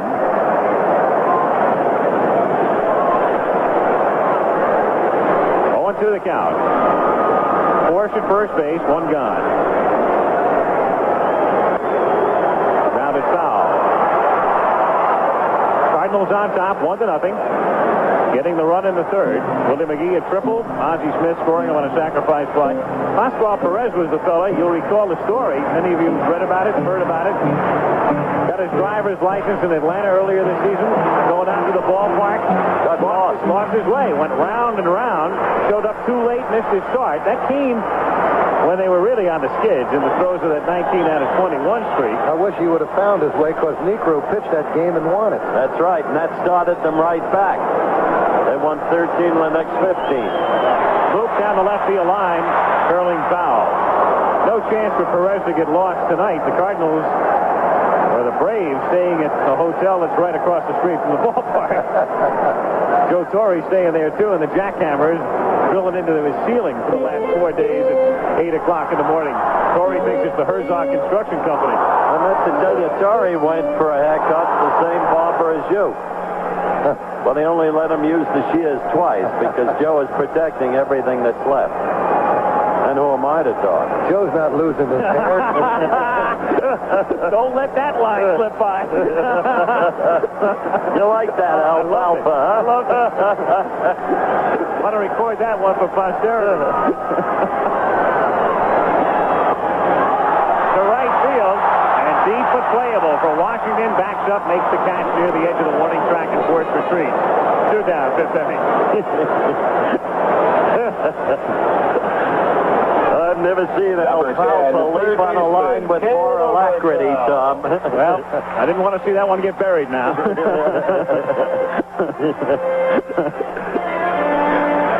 Kenny Obergefell. Fly to left, grounded out, 0 for 2.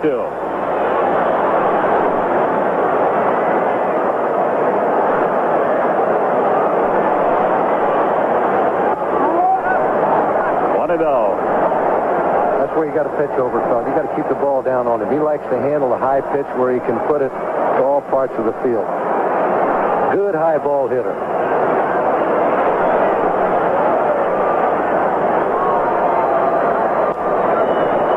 Out of play. 1 ball, 1 strike to count.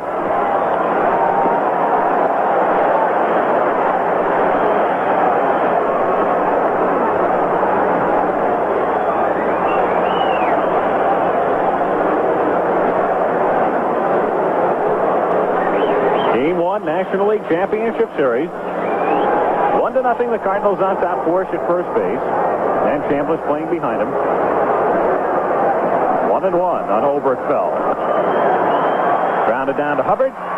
He'll make the play at first, and the Cardinals are done in the 5th. We'll go to the 6th inning. St. Louis leading Atlanta 1-0. Back at Busch Stadium after this word from our local station. Top of the 6th inning in Game 1 of the National League Championship Series. Cardinals on top, 1-0. Scoring in the 3rd inning, Willie McGee could have had an easy inside the park home run. Settled for a triple when he had his head down. Never saw Chuck Hitter waving him in. But it did not cost him, as Ozzie Smith, the next batter, followed with a fly ball to Murphy in center field. And it's 1-0 Cardinals. The remarkable hitter. The corkscrew batting stance. They said it would never work. It only worked for more than 3,600 hits. What a great hitter. Everybody talks about Musial and say, what a great guy he is. Who couldn't be a great guy when you got over 3,000 hits? Show me a 200 hitter who was a good guy. That's the guy I want to see. That's Pascual Perez. Kid's done a great job. Anybody's ball game, 1-0. 4 hits Cardinals, 2 hits Braves, and Mr. Michaels bring you the action. And as we go to the top of the 6th inning, it's the top of the order for Atlanta. Washington, Ramirez, and Murphy. The American League off today. Game 3 tomorrow. Keith Jackson, Jim Palmer, Earl Weaver will be at County Stadium, 3 o'clock Eastern time. Game 3 there. Angels lead 2-0. We'll be back here tomorrow night with you. Game 2, Bill Necro and John Stuper will be the pitchers. Well, they got their leadoff man. They've got to get something going here. They got to get some hits and get some runners on. Waddell Washington takes a strike. I'll tell you who's got to get some hits. That's the Brewers. Didn't look like the same Brewer team I've seen all year long. Not last night. Well, that California club is an outstanding ball club. They have some kind of hitters on that ball club. They do, too. And Gene Mock talking to Duke Snyder earlier. I remember 1944, Mr. Rickey said to Buzzy Bavasi, you see that kid? He'll never be a good ball player, but he'll be a great manager. He's pointing to Gene Mock when Gene was in the Dodger farm system. And the way he is an outstanding manager. And the way Mock plays was best recited by the Snyder incident, that anecdote. To the hole and through. A base hit for Washington. So Claudel, who had a hit yesterday that was washed away, is 2 for 3 tonight. Number 16. Player of the month for September in the National League. Well, we're going to see how Torrey plays it here around. That's the point. What do you look for, Tommy? Well, there's a possibility he could run with Washington, who has great speed. Also, he figures with his big hitters coming up, he may try to play for a tie the way Force is pitching. I don't know. I'd look for him to hit and run, but Hernandez just inside the bag and now back on it at first base. Ramirez is 0 for 2. Washington, good speed, 33 steals, led the club, caught 10 times.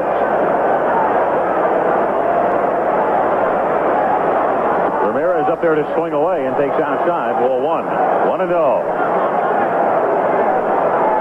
He's going to go. Now's the time.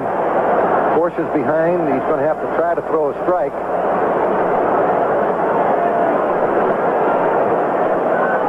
Ramirez likes to hit the fastball. There's a situation where he might get the fastball. Oberkfell, who was in, backing up at third. The runner goes. The pitch is swung on and missed, and Porter's throw is a one-hopper that still gets him. Darrell Porter with a weak throw, sidearm one-hopper, but it skidded up into the glove, and down goes Washington. Waddell's not getting the greatest of starts.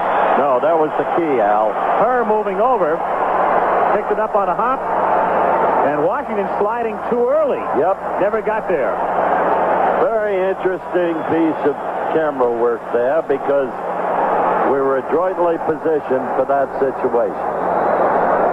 Now 1 out, and the 1-1 pitch is in the dirt.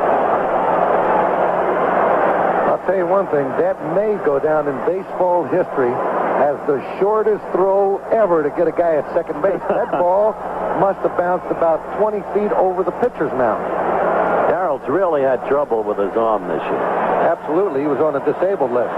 But on that throw, he's amazing to get that runner. Waddell helping him out a little bit by coming up at the 89-foot mark instead of 90. But what happens sometimes is that the ball off the turf may travel at a greater speed than his throw. Picks up speed. We've seen that on grounders a lot.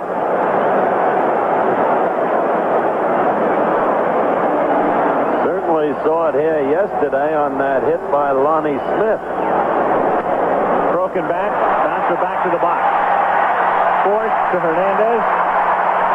2 down. Here's another look now at Washington. Going 89 feet. And her making the tag.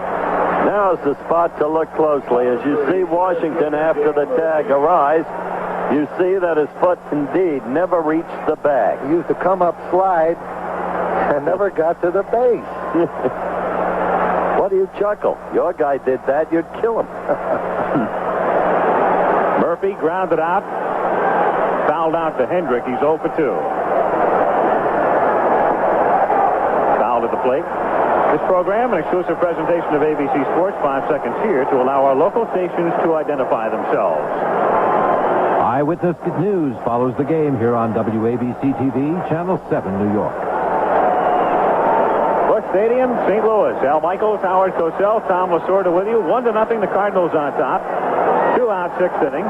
And Murphy loops it into shallow center field, but Smith goes out, and Ozzie makes the catch. He's amazing.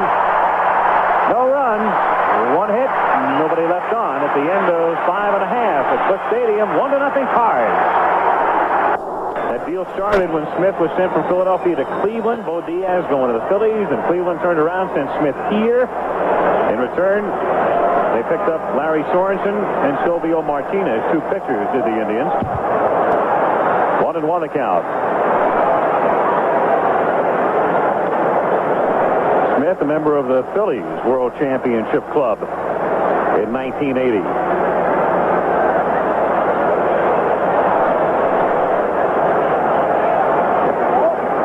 On the count. This guy likes the ball down. Hits the ball to all fields, and he can get out of that batter's box as quick as anybody. Got fooled on it, trying to check his swing, and Chambliss goes to Perez, and Hoswell can't handle it. So Perez a little bit late in getting there, and Smith really flying down the line, and he's aboard. Little check swing, got fooled on the pitch, wanted to hold up. Watch him go. Look at him. And out of the right-hander's batter's box. Further distance to travel. Perez, late getting over, still might have had him had he held on. Yep. He would have had him had he caught the ball. But speed forces that kind of mistake, especially when there's the initial mistake of starting slowly, as was the case with Perez. Speed is the only thing you use both offensively and defensively in baseball. Cardinal principle of Mr. Branch Rickey. Scored as a base hit, and here's Keith Hernandez, who's grounded out, struck out. You'll see some action right here with Smith on first and Hernandez at the bat. Hernandez can handle the bat. He makes contact, and he can hit the ball to all fields. He's a good hit-and-run man. Lonnie, 68 steals this season, second only to Tim Raines. In the bullpen, that's Donnie Moore again. And Steve Bedrosian. And Bedrosian has just gotten up. 6th inning, I would expect Bedrosian. More so if it was 1-1. But if you're going to use Bedrosian, he can't let him get behind anymore. You'll have to come and get him before they score.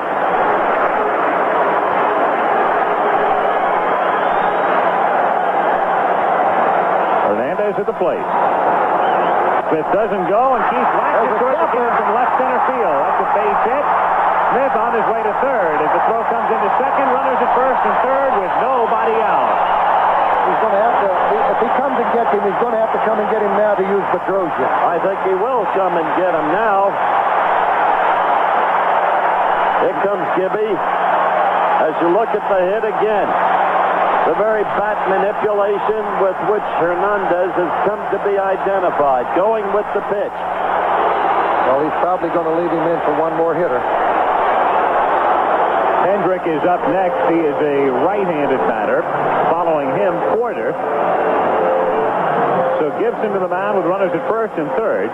Tom, do you think he can risk it in the light of what you've already said? They can't let him get behind another run. Well,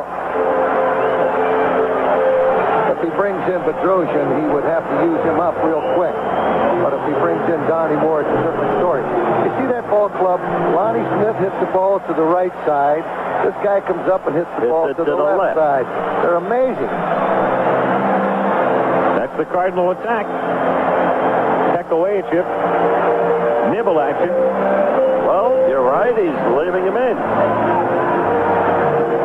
So Bedrosian and Moore still throw with Hendrick coming up. He got Bedrosian up real late, so maybe he got word that Bedrosian was not ready. I'd like to point out to our viewers that in our beginning analysis, you said Perez for 5 or 6 innings. You just saw that graphic of what we've got for you Monday night. That's incredible. And starting over. In infield is a double play depth as Hendrick going for the down. Swings and misses, and the count is 0-1. Starting over with Burt Reynolds, Candace Bergen, and Jill Clayburgh. And Burt proving to the world that he could do sophisticated farce, perhaps in the manner of the very great Cary Grant. Hendrick was going to take one shot at the long ball, and now he'll start trying to make contact. Led the league in sacrifice flies this year and gets fooled on that pitch. Bad swing. No balls, 2 strikes to count. Hendrick got him home when he needed to this season. 14 sacrifice flies. Not his pitch here, and too late for him to hold up. Really pulled on that pitch. But he still, when he gets 2 strikes, he's a tough hitter. He doesn't strike out a whole lot. He'll try to make contact. Braves infield, double play depth. They'll turn 2 to stay out of a big inning and give up a run. 0-2 pitch is low and outside. 1 ball, 2 strikes to count. You better keep getting that ball out there.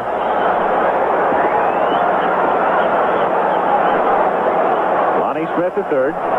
Keith Hernandez at first.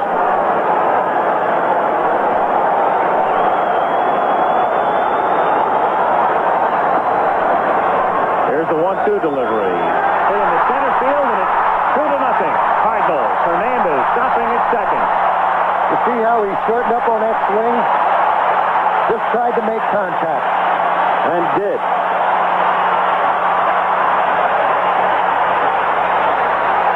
George Hendrick with 2 strikes, almost guiding the ball. Straight back through the middle. There goes Mr. Perez. And the dominant figure in this ball game is the man who's not even yet in it, Bruce Sutter. Torrey to the mound. But Whitey right now is giving him a lot of thought. It's like the family jewel in the vault. Torrey wants the inside man. That would be Bedrosian. So Perez leaves in the 6th inning. The Cardinals on top, 2-0. Power has emerged from the shadows. Reggie Jackson, Mr. October, Fred Lynn, Don Baylor, Tommy John, and Bruce Keeson silence the Brewer bats. This is the power of California, hungry for a sweep in Game 3 tomorrow on ABC. Ted Turner not very happy about the way things are going, and Bill Bartholomew of the Braves alongside of him. We've got Ted from a different angle this time, checking the stats. Bill, of course, was the leader of the group that originally bought the then Milwaukee Braves from Lou Perini and moved them to Atlanta. And he is still listed as the chairman of the board of the Braves. Exactly so. It's going to be very interesting here how Whitey's going to play in this situation. If he bunts the ball, then you have the left-handed hitting McGee coming up, and he will be followed by Ozzie Smith and the pitcher. So there's a good chance that Whitey might have Porter hitting. Darrell at the plate, takes outside, ball 1. 1-0 the count. Nobody out. We're in the bottom of the 6th inning. Cardinals on top 2-0. Keith Hernandez is at second. George Hendrick, the runner, at first. Bedrosian's going to look for a strikeout. He can throw hard.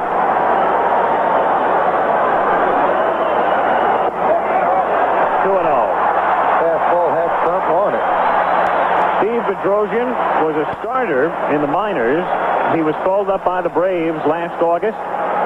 They made him a relief pitcher, and he's done a great job out of the pen. Comes in, throws hard, can give you 2 or 3 innings, and if necessary, they'll then turn it over to Garber. 2-0 pitch to Porter. Inside, 3-0 the count. 91, that last pitch. That was thrown hard.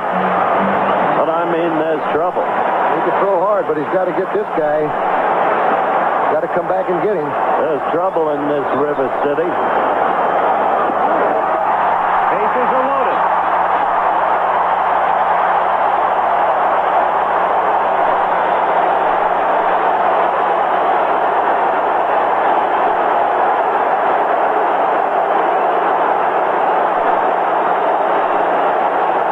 That's a tremendous break for the Cardinals there.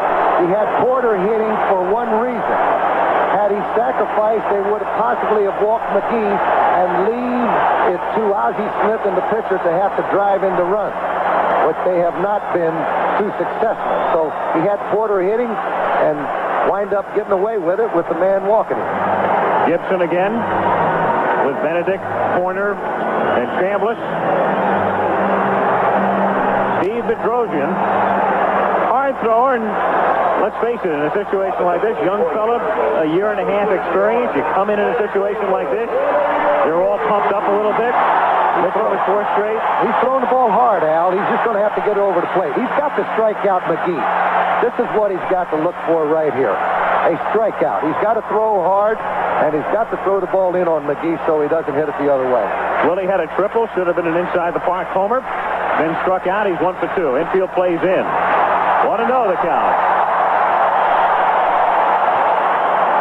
296 hitter during the regular season. He tailed off at the end. Spent much of the year up over 300.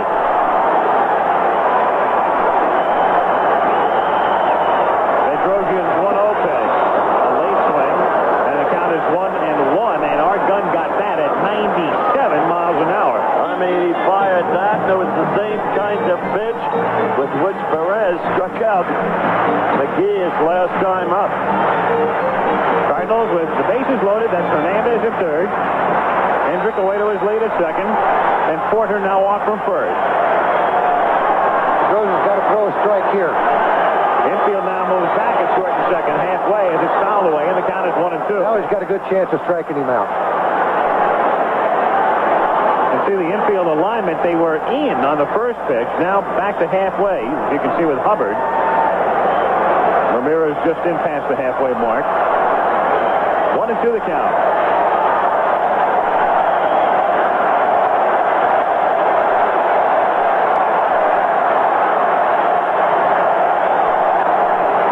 Slapping it foul. Just stayed alive on that one. That's what I'm talking about. These Cardinal hitters, they do not overswing, particularly when they get 2 strikes, and they try to hit the ball where it's pitched. McGee staying alive. He strikes out about an average amount of time. He went down swinging 58 times this season, 422 at-bats.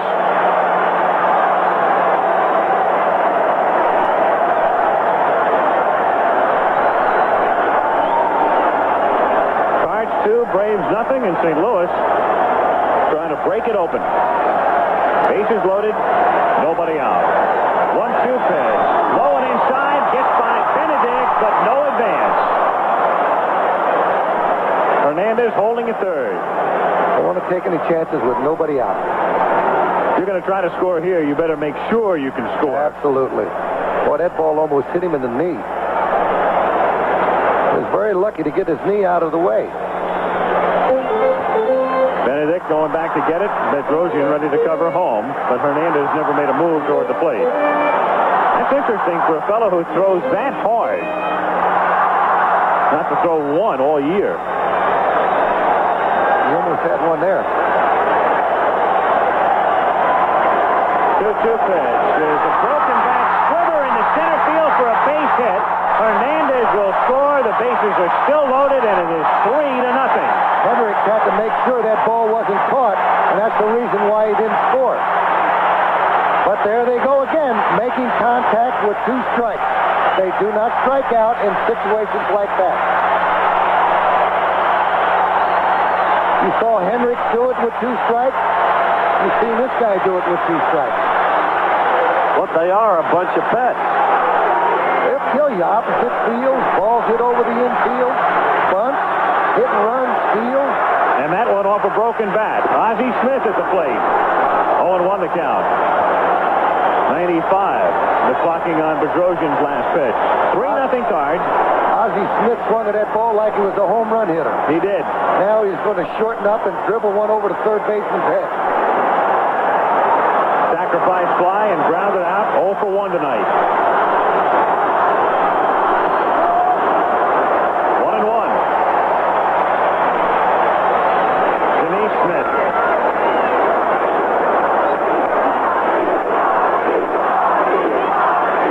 Crowd chanting, Ozzie, Ozzie.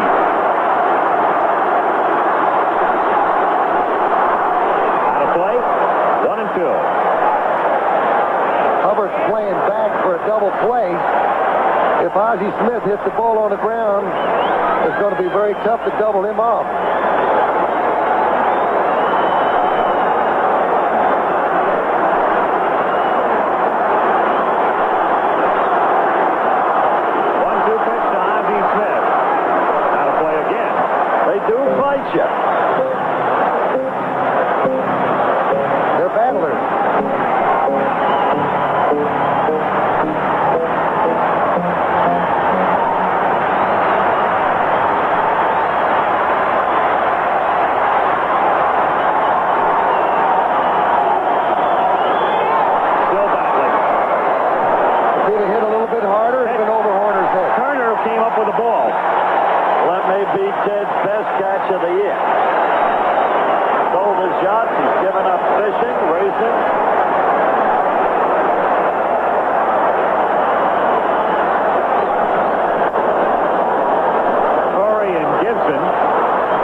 behind Claudel. They noticed something coming out of the stands.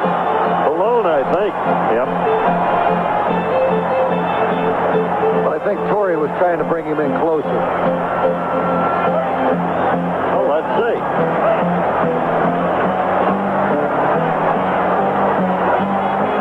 Something else got loose in center that Murphy went over to retrieve.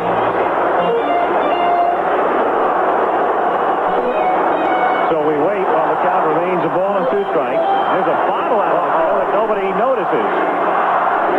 We'll pull back and on the edge of the warning track out in right center. Nobody has seen it. The 1-2 pitch fouled away. That's 4 in a row he's fouled away.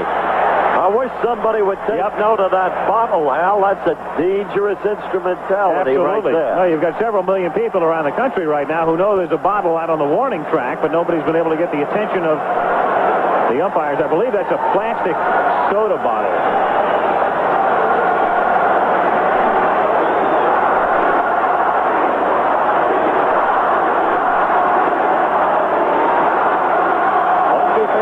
Is popped up in foul ground, back of third. Horner coming over near his boss and can't make the catch.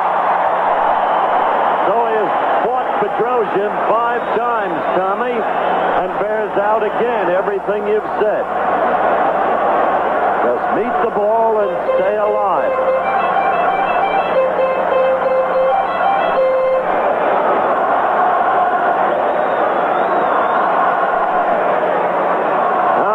Goes the man out there to pick up that plastic soda bottle. Finally, it's removed from the arena. There he is with it. Must have a TV set back there.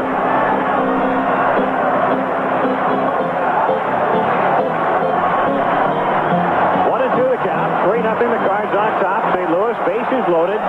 Nobody out. Bottom of the 6th.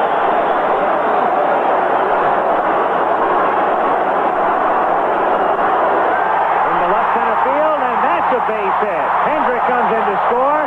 Porter stops at third, and the merry-go-round continues. 4-0. And so the game gets out of hand.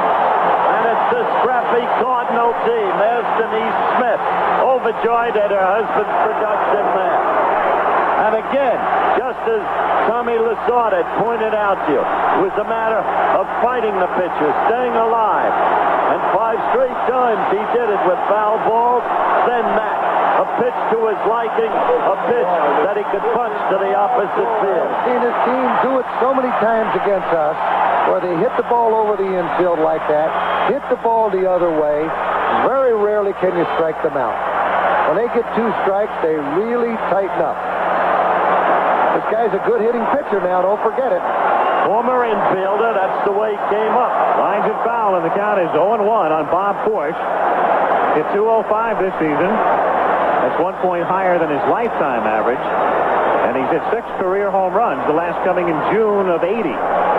Those good hitting pitchers, when you throw him that curveball, it makes a big difference with him. You've got to throw him some curves. This guy's tough with a fastball. Line to center, right at Murphy. He makes the catch. Porter is tagging. Here comes the throw for Murph on a hop. Not in time.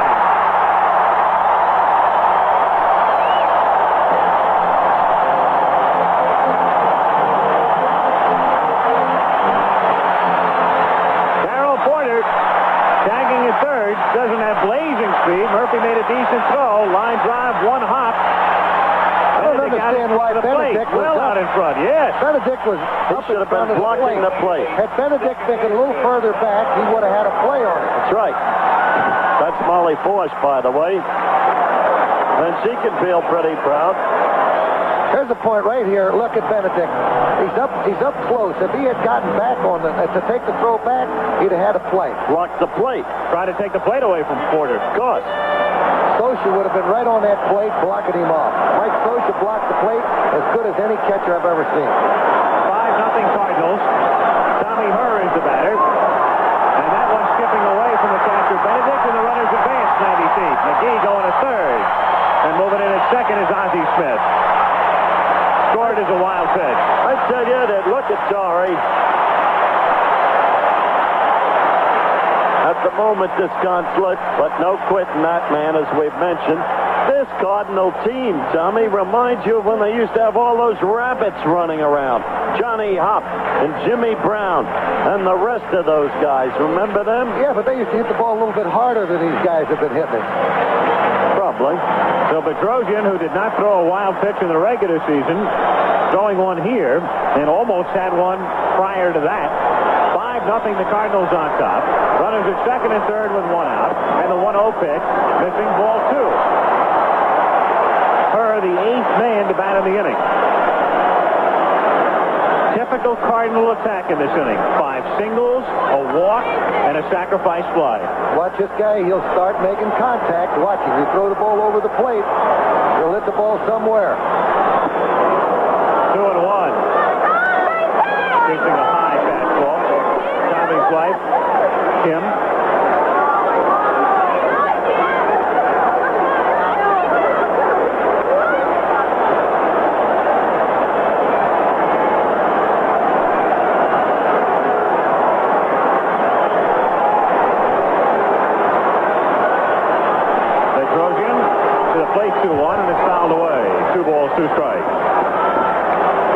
Consistently up in the 90s. That one 95 miles per hour. He's throwing them 95 miles an hour, but they're hitting them back about 47 miles an hour.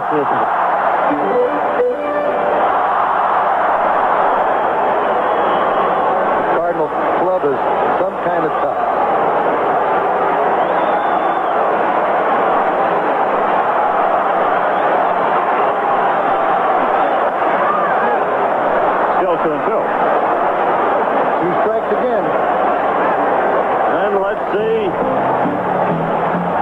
Fights him again. He third. Runner at second. 2 pitches. Until he got 2 strikes.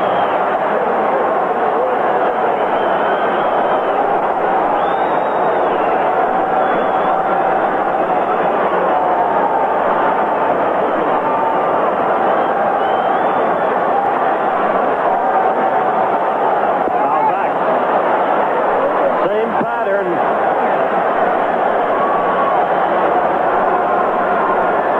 5 hits in this inning, tying the National League Championship Series record. They've gone to this format since 1969. Still only 1 out of the inning. That's the guy for the moment at least. And that's the other guy for the moment at least. Could change tomorrow night. 2-2 pitch to Tommy Herr is high for ball 3. Full count.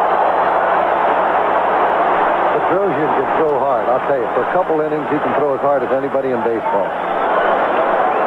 Missing here at 95 miles an hour. Torrey still has Donnie Moore in the bullpen. Game starting to get out of hand. You don't want to make Bedrosian a sacrificial lamb necessarily.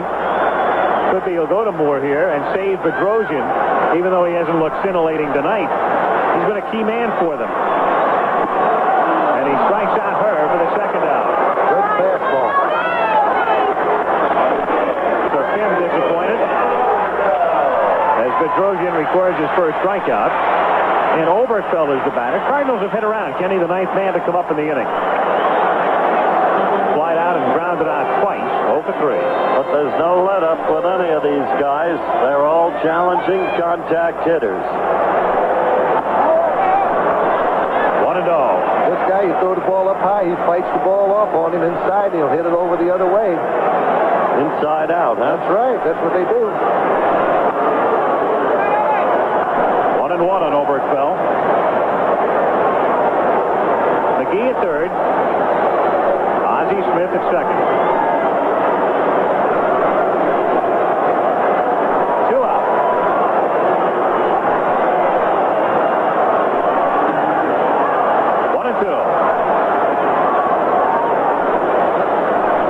Crowd tonight of 53,008.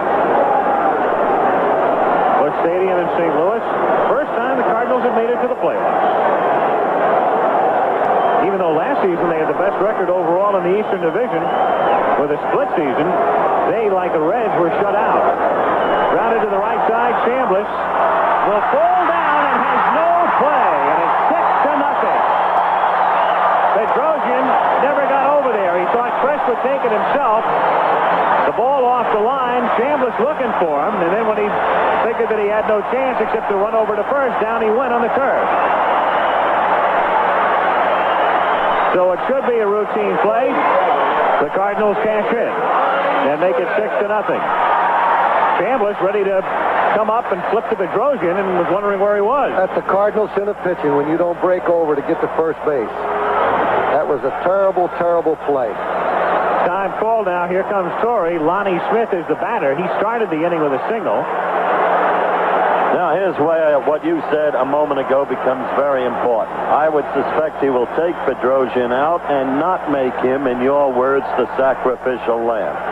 And they'll be doing the right thing. And that ties the record for most runs in an inning. And that's what you have to do, basically, in a situation like this, because you want to be able to come back with Bedrosian if you can. Absolutely right, Al.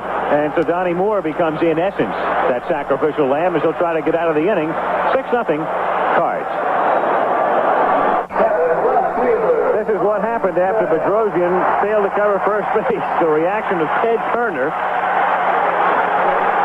vacating the premises, at least temporarily, with his team trailing 6-0, and Lonnie Smith, the batter, getting hit by the pitch. Grazed on the arm, I would guess, as he trots down to first base. He's gotten on twice in this inning. He's the guy that started it all. He started it with a base hit. Here it is again. Number 37, first baseman. Better to get hit by Moore than Bedrosian.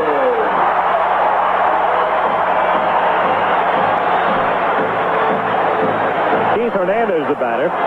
By the way, the scoring on the Oberkfell play with Bedrosian failing to cover, it's a base hit.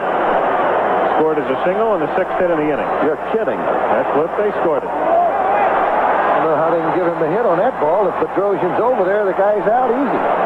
Can you get the names of those scorers? I knew you'd ask for that. You want the affiliation too, don't you? Of course. 1-0 pitch, in for a strike, and the count is 1-1. Keith by Sue. Very kind of explosion that you can't afford against this team especially. Not against any team, but this team especially. Especially the way Force is pitching. 2-1 the count. Jack Herman's one of the scorers. I can't believe that. Why? Man's a veteran, been around a lot of years.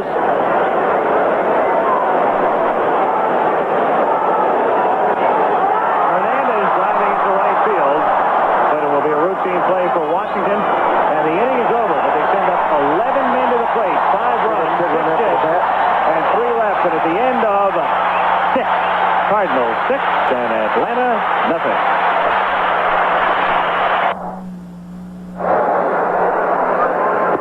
The St. Louis Cardinals with 5 runs in the 6th inning, breaking it open and leading it 6-0.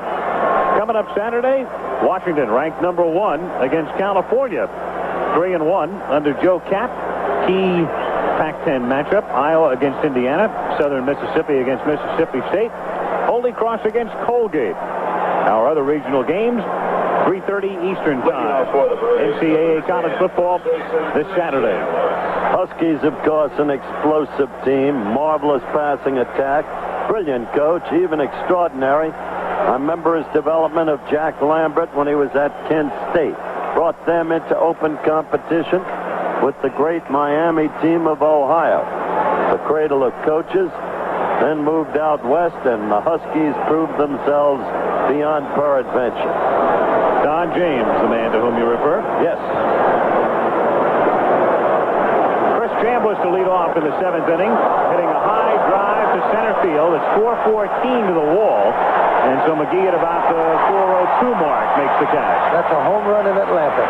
Well, We talk about it, the difference between these two teams, the differences between these two ballparks. Not only 414 to straightaway center here, but 386 to the gaps. And I guess outside of the Astrodome or Candlestick Park on a particular night, this would be the toughest place to hit a home run. That's true. But the Astrodome remains the toughest. The toughest, without question.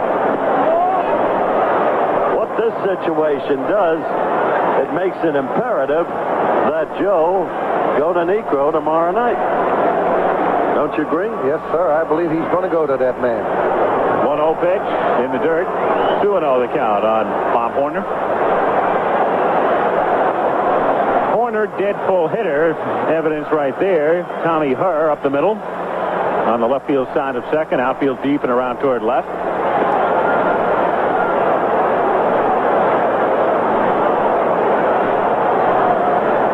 Horner, I've seen him hit the ball on the other side. He'll hit the ball over there. Now this time, nice play at third by Oberstfeld. Strong throw. 2 gone. Kenny Oberstfeld coming up as a second baseman. They wanted to get her into the lineup. Traded Reese, moved Oberstfeld to third. And he's done a good job for them. This is just one game. It's a best-of-5 series. And the way Atlanta's played all years, you look at the very great Lou Brock.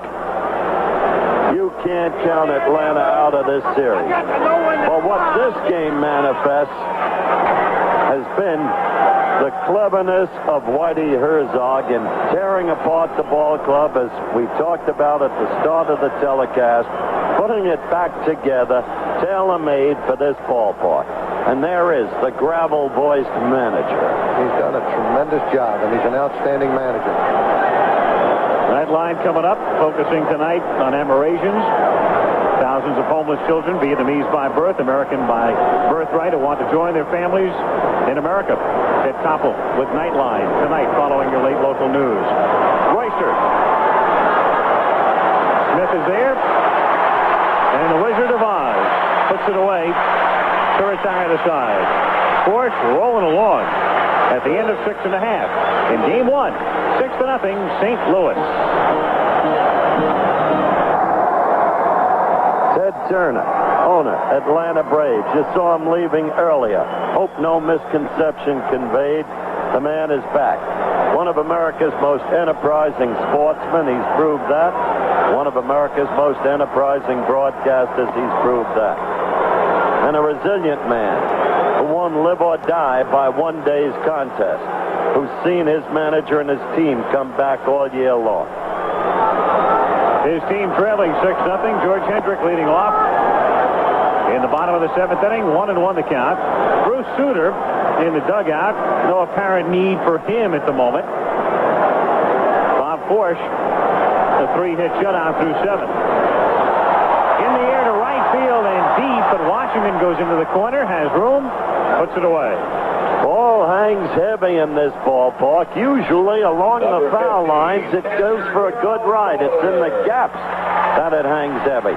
But tonight it appears to be hanging heavy now. 3rd inning, Cardinals got a run on McGee's triple and Smith's sacrifice fly. And then there was the big damage. In the 6th inning, Lonnie Smith began things with a base hit before it was over and done with. 11 men had come to the plate. They had picked up 5 runs, 6 hits, and broke it open. 6-0. Here's Porter. Takes a strike on the outside part. 0-1.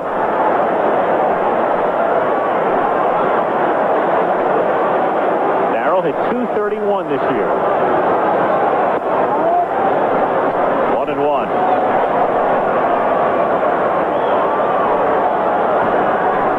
Porter, if any of the Cardinals incurred the fans' wrath this season at any point, it was him. On several occasions, they were disappointed in particular offensively. Rams this one into right field for a base hit and maybe more. Washington will play it off the wall, and Porter on his way to second. The throw is offline. It's double. Carroll's beginning to find his bat in this ballpark, and the bat was just taken quickly off the field by a bat boy who was your bat boy, wasn't he, Tommy, for the Dodgers, as you look at the hit again? Sean Rorty. Washington playing that carom just right. Perfect. Bare hands, but then the throw is offline to the first base side of the bag. Porter has to double the second hit of the night. I've never seen a bat boy come out of the chute to get a bat like that young man has. He's Sean Rorty, and he's son of Mike Rorty, and he's our bat boy during the season. When we were down 2-0 against the Yankees, I called Mike up. I said, get Sean over here right away. Willie McGee takes a strike, and the count is 0-1. Two solid hits by Porter tonight, and the key walk from Bedrosian. Remember, that loaded the bases, and it really set up the big inning. First man Bedrosian faced. No balls, 2 strikes to count on McGee. Ball really hanging heavy along those foul lines, Tom. That's right. Bob Force right there. Usually down the lines, the ball travels good.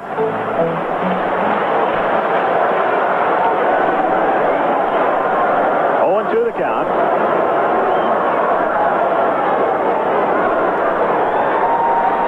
It looks like Walk warming up in the bullpen. Time call. Donnie Moore coming set. Because Torrey has to look ahead here. He's got Moore coming up third when Atlanta hits in the 8th. So Walk is throwing. There he is, former Philly. Spent the early part of the year in the starting rotation. Slap foul. 0-2. Willie McGee got the call up in May this year. They were going with David Green in the outfield, and he's still on the team. Right prospect. Green got hurt. Brought McGee up and figured as soon as Green got well, they'd send Willie back to Louisville. Willie had other ideas. Hit about .450 over that 2-week stretch. And Whitey said, no Kentucky for you, pal. Down he goes here. 2 guys. Number 1, shortstop, Ozzie Smith. Willie McGee lunging at it on the pitch away. Ozzie Smith, 2 RBIs tonight.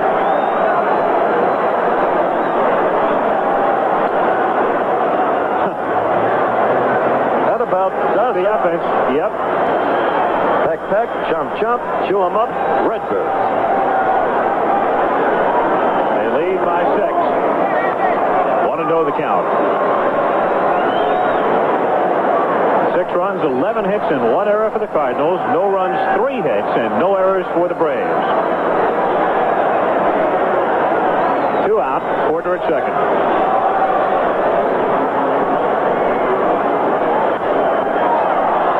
Hooking foul. 1-1. This telecast, presented by authority of Major League Baseball, may not be reproduced or retransmitted in any form without the express written consent of Major League Baseball.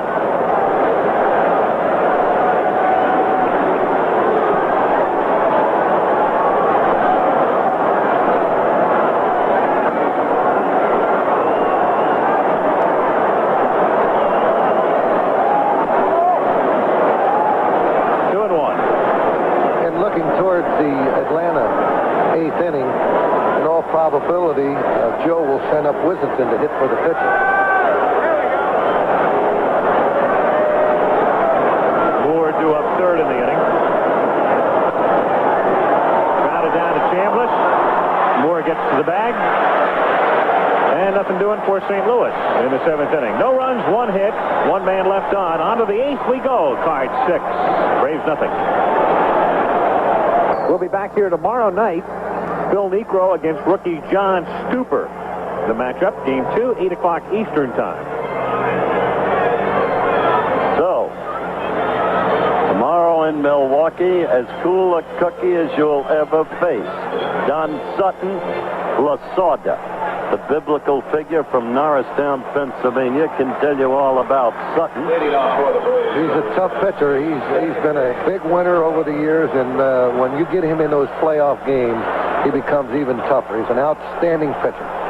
And, of course, we've talked about Phil Niekro, one of the remarkable men in American sport. A simply superb competitor, coming back after 1 day's rest, but with the arm to do it, and the confidence and poise to do it. What about Mr. Forsch? He has pitched a super game. 3 hits he's allowed so far. Starts Hubbard with a strike, and the count is 0-1. Hubbard, Benedict, and then a pinch hitter coming up in the 8th inning. Forsch been around the plate all night, per usual. Fouled away, hasn't walked a man. Struck out 4. The 3 hits he has yielded have all been singles. 2 of them by Claudell Washington, and the other by Bruce Benedict.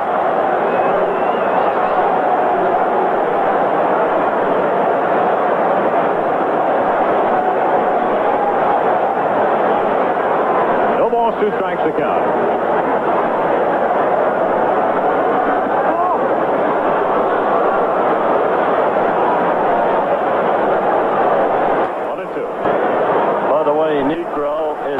On the Atlanta bench. He's inside, getting some heat on his shoulder. To right field, Hendrick. 1 gone. 6 straight set down by Forsch. Number 20, catcher Bruce Benedict. You'll remember, Tommy, that Joe said only problem with Phil was with his thumb. Bruce Benedict, safe on an error and a base hit. Larry Wisenton, as predicted by Lasorda, has come out on deck to pinch it for Donnie Moore next. High for a ball, 1-0. There he is, St. Louis native, coming home. Heat on Phil's shoulder just to loosen him up, right, Tom? A little bit of heat on that old arm with a young body. 1-1.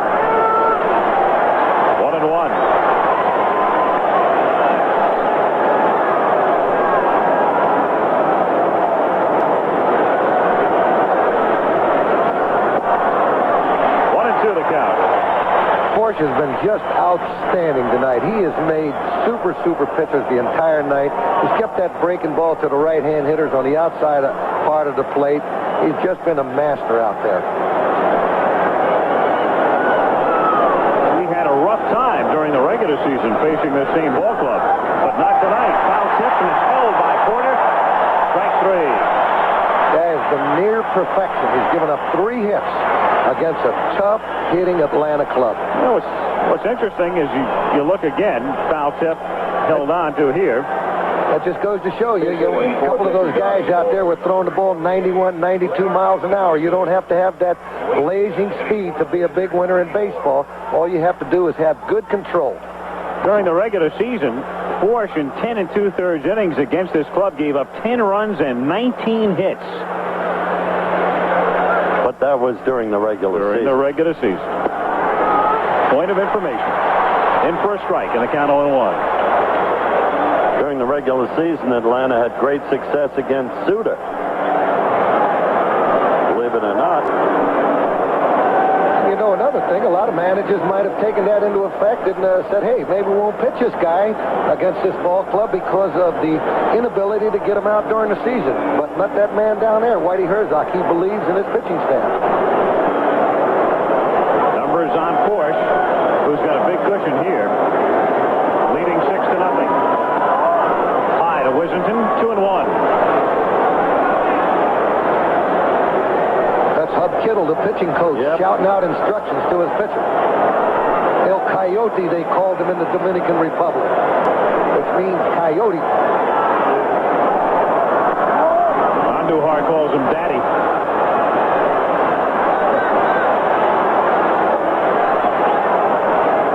Three and 1. 2 out, nobody on. 6-0 Cardinals. 8th inning, game 1. National League Championship Series. Wants to throw a strike right here. Wisenton, in all probability, will be taken. Does. Forsch gets it over, and the count 3-2. You kind of do that when you're trailing 6-0, don't you? Absolutely.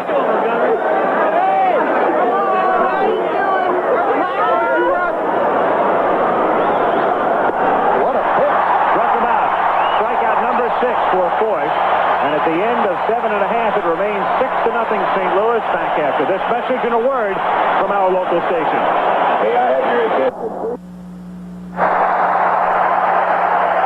In St. Louis, the hand is for Bob.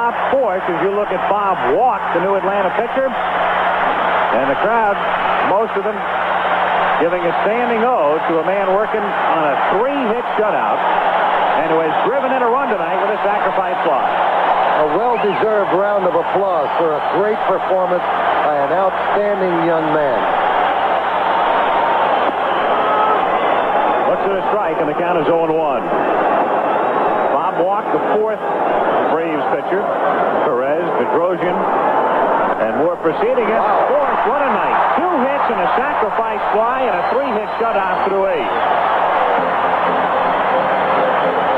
See the way he just laid that bat out there, Tom. Told you before the game, he's a good hitter. He's a good fastball hitter. So the man who was signed as an infielder originally spent 3 years playing the infield before they converted him. Singles into center. 12 hits for the Cardinals tonight. It's your basic Cardinal attack. 10 singles, 1 double, 1 triple. And walk out of position as the ball went past. Tommy Herb, 1 for 4. Walk was acquired from the Phillies in the Matthews deal, which looks one-sided right now. So the Braves think Walk can pitch. He's been erratic. He's been hurt, too, this year. He had a good first part of the season. When the Braves won 13 in a row, Walk pitched very, very well for them. But the second half, he has not pitched very well. Base hit into right field. 13 hits. They will stop Force at second. It's amazing, isn't it? 13 hits. How many of them are singles? 11. 1 double, 1 triple, as Al pointed out a moment ago. Number 10, third baseman.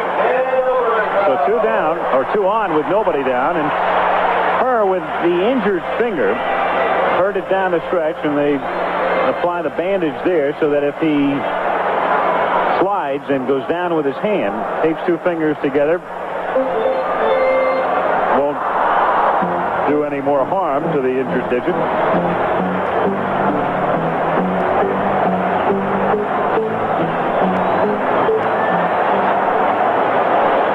Ken Oberkfell, 1 for 4. 1-0 the count. Normally, if the game were closer, you might see him bunting in a situation like this. You may see him anyway, but at 6-0, you would think he'd be swinging away. This business, another day, another game. Atlanta came here. Chopper to the right side. Hubbard is there, goes to second, and Ramirez is pulled off the bag. So the bases are loaded. Very tough play for Hubbard, who was going the other way, and a spin around and throw a strike to Ramirez. Couldn't handle it. The reason why you saw Oberkfell hit rather than bunt, Whitey doesn't want to aggravate the opposition by trying to pour it on them. So consequently, if he tried to bunt in that situation, it may anger the other club, and that's what Whitey is trying to stay away from. Exactly the point I was making there. If you're leading by 6-0, if you bunt, even though a bunt is a conservative play by nature, that's pouring it on at that point. And Atlanta came in here. It's goal to win 1 out of 2. Yes, absolutely. 2 out of 2 would be great. And they know that tomorrow is another day. If they can leave here with a split, then they'll go into their ballpark where they are ready and win 2 out of 3, they believe. That's the way you have to look at it when you're starting out the playoffs on the road. Bases loaded, nobody out. Scoring on the last play, a base hit. Infield playing in. 2-1 the count on Lonnie Smith. You look up, and here they have the bases loaded and nobody out again. They went the merry-go-round route in the 6th inning. Had the bases loaded for 15 minutes, wound up with 5 runs. 2-1 on Smith. 2-2 now. Benedict called for a slider in that situation, but Walk shook him off and wanted to throw the fastball.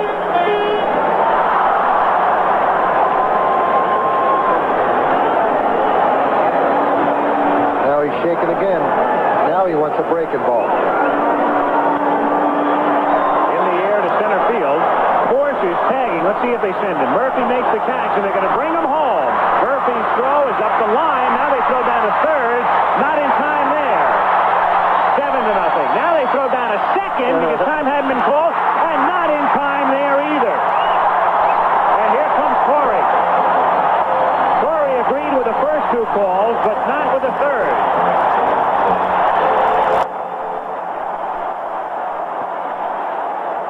Harry Wendelstedt at the hub of this one. Let me tell you about Harry Wendelstedt and Tom Lasorda. In a key game, the final game, a line drive.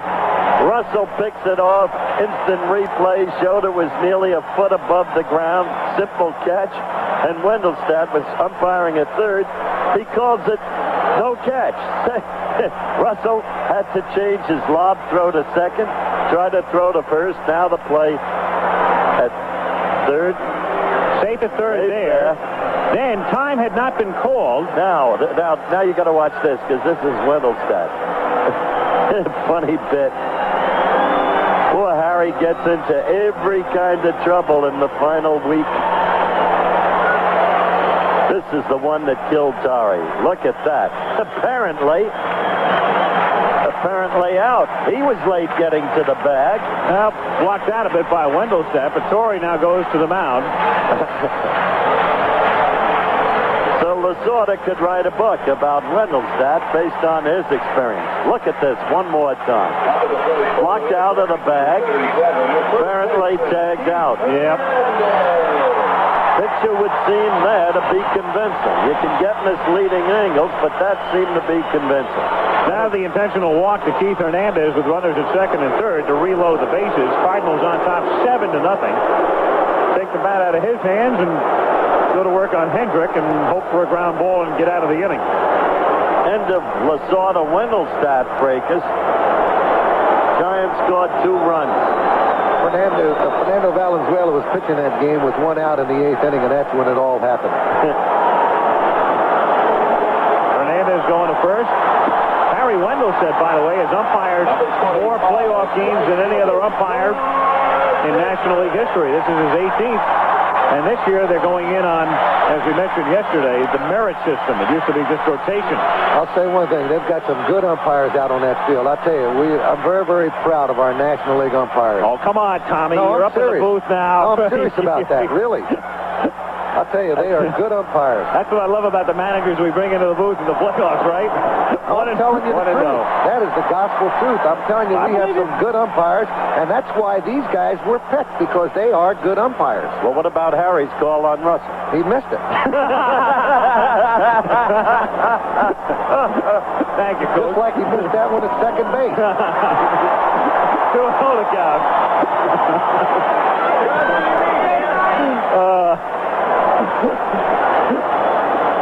1 out, bases loaded. 7-0, the Cardinals on top. 2-1. Now, when Weaver starts to praise the umpires tomorrow, that's when I know we're in a lot of trouble. He did at the Angel game. He said the guy made a good call. He was out by 9 feet, right? 2-1 pitch. A swing and a miss, and the count 2-2.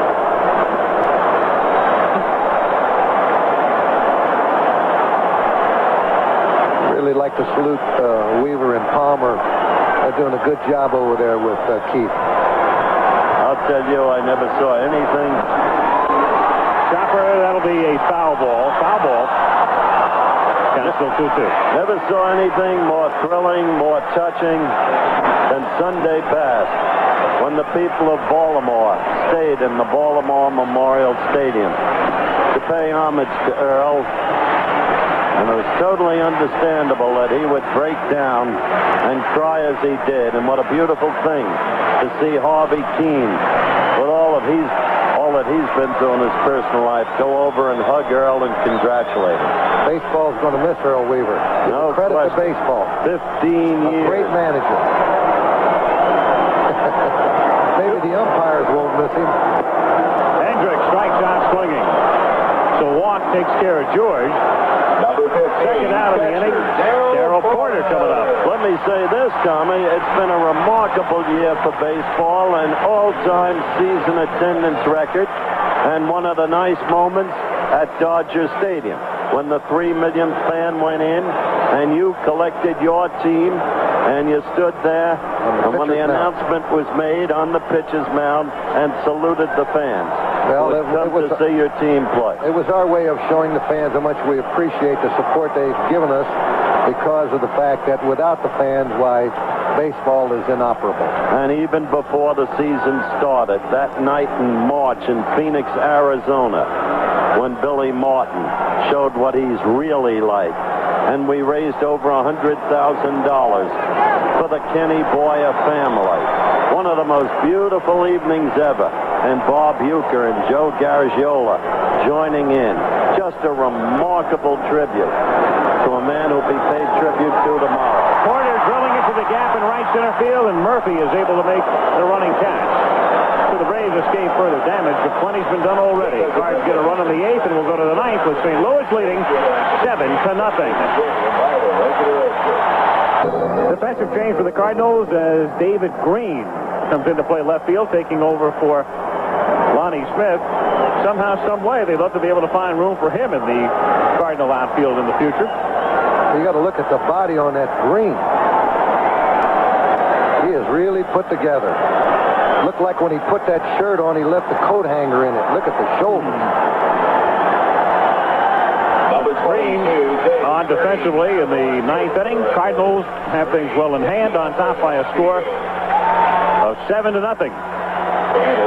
For the Braves, number 15, right fielder. Opening game shutout. Jim Palmer did it in 1973 for Baltimore. Sutton did it against Pittsburgh in 74. Molly Force. He's enjoyed every moment of it. Washington, slow bouncer, next charge, throws him out. One away in the 9th inning. Alan Roth, as always, doing an impeccable job up in the booth. Steve Hurt with the graphical information. Ozzie Smith makes it look very easy. Ozzie Smith can play with the best of them. I'll tell you, you'd have to call this performance by force a masterpiece. Rafael Ramirez is one out of the 9th inning, takes a strike, 0-1.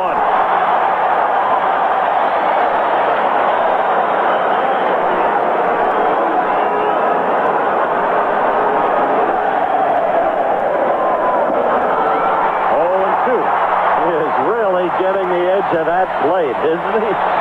That's what you could do with statistics sometimes. Here's a guy that's given up 10 runs against the Atlanta Braves. He averaged 2.67 strikeouts per 9 innings this year. He's got 6 tonight. Foul back.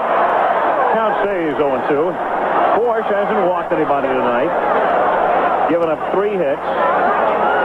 And he's faced 3 men over the minimum. They say about statistics, sometimes they can be lies, lies, and damn lies. What was it he said? He knew he had achieved status in the last 2 years as a pitcher. 1-2. Then you go into the Atlanta clubhouse after this game. Don't think for one moment, and this is not a build-up for tomorrow, as you look at Herzog, don't think for one moment you'll see despair. They're pros, and Joe will just shake it off. We've been through it before.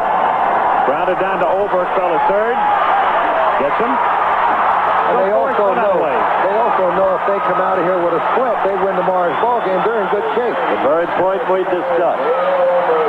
Once you leave here, the rest of them are in Atlanta. Right.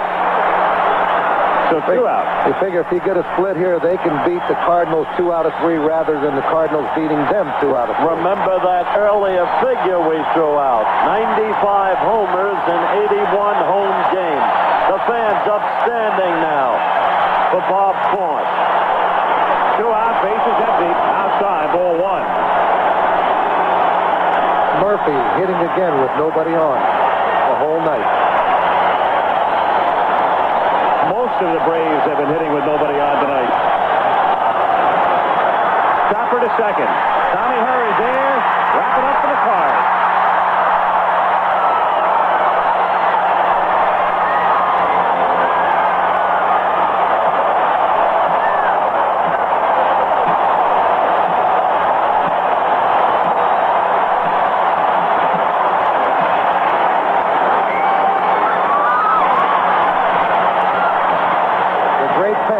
shown their appreciation for a great performance by Forrest and his teammates.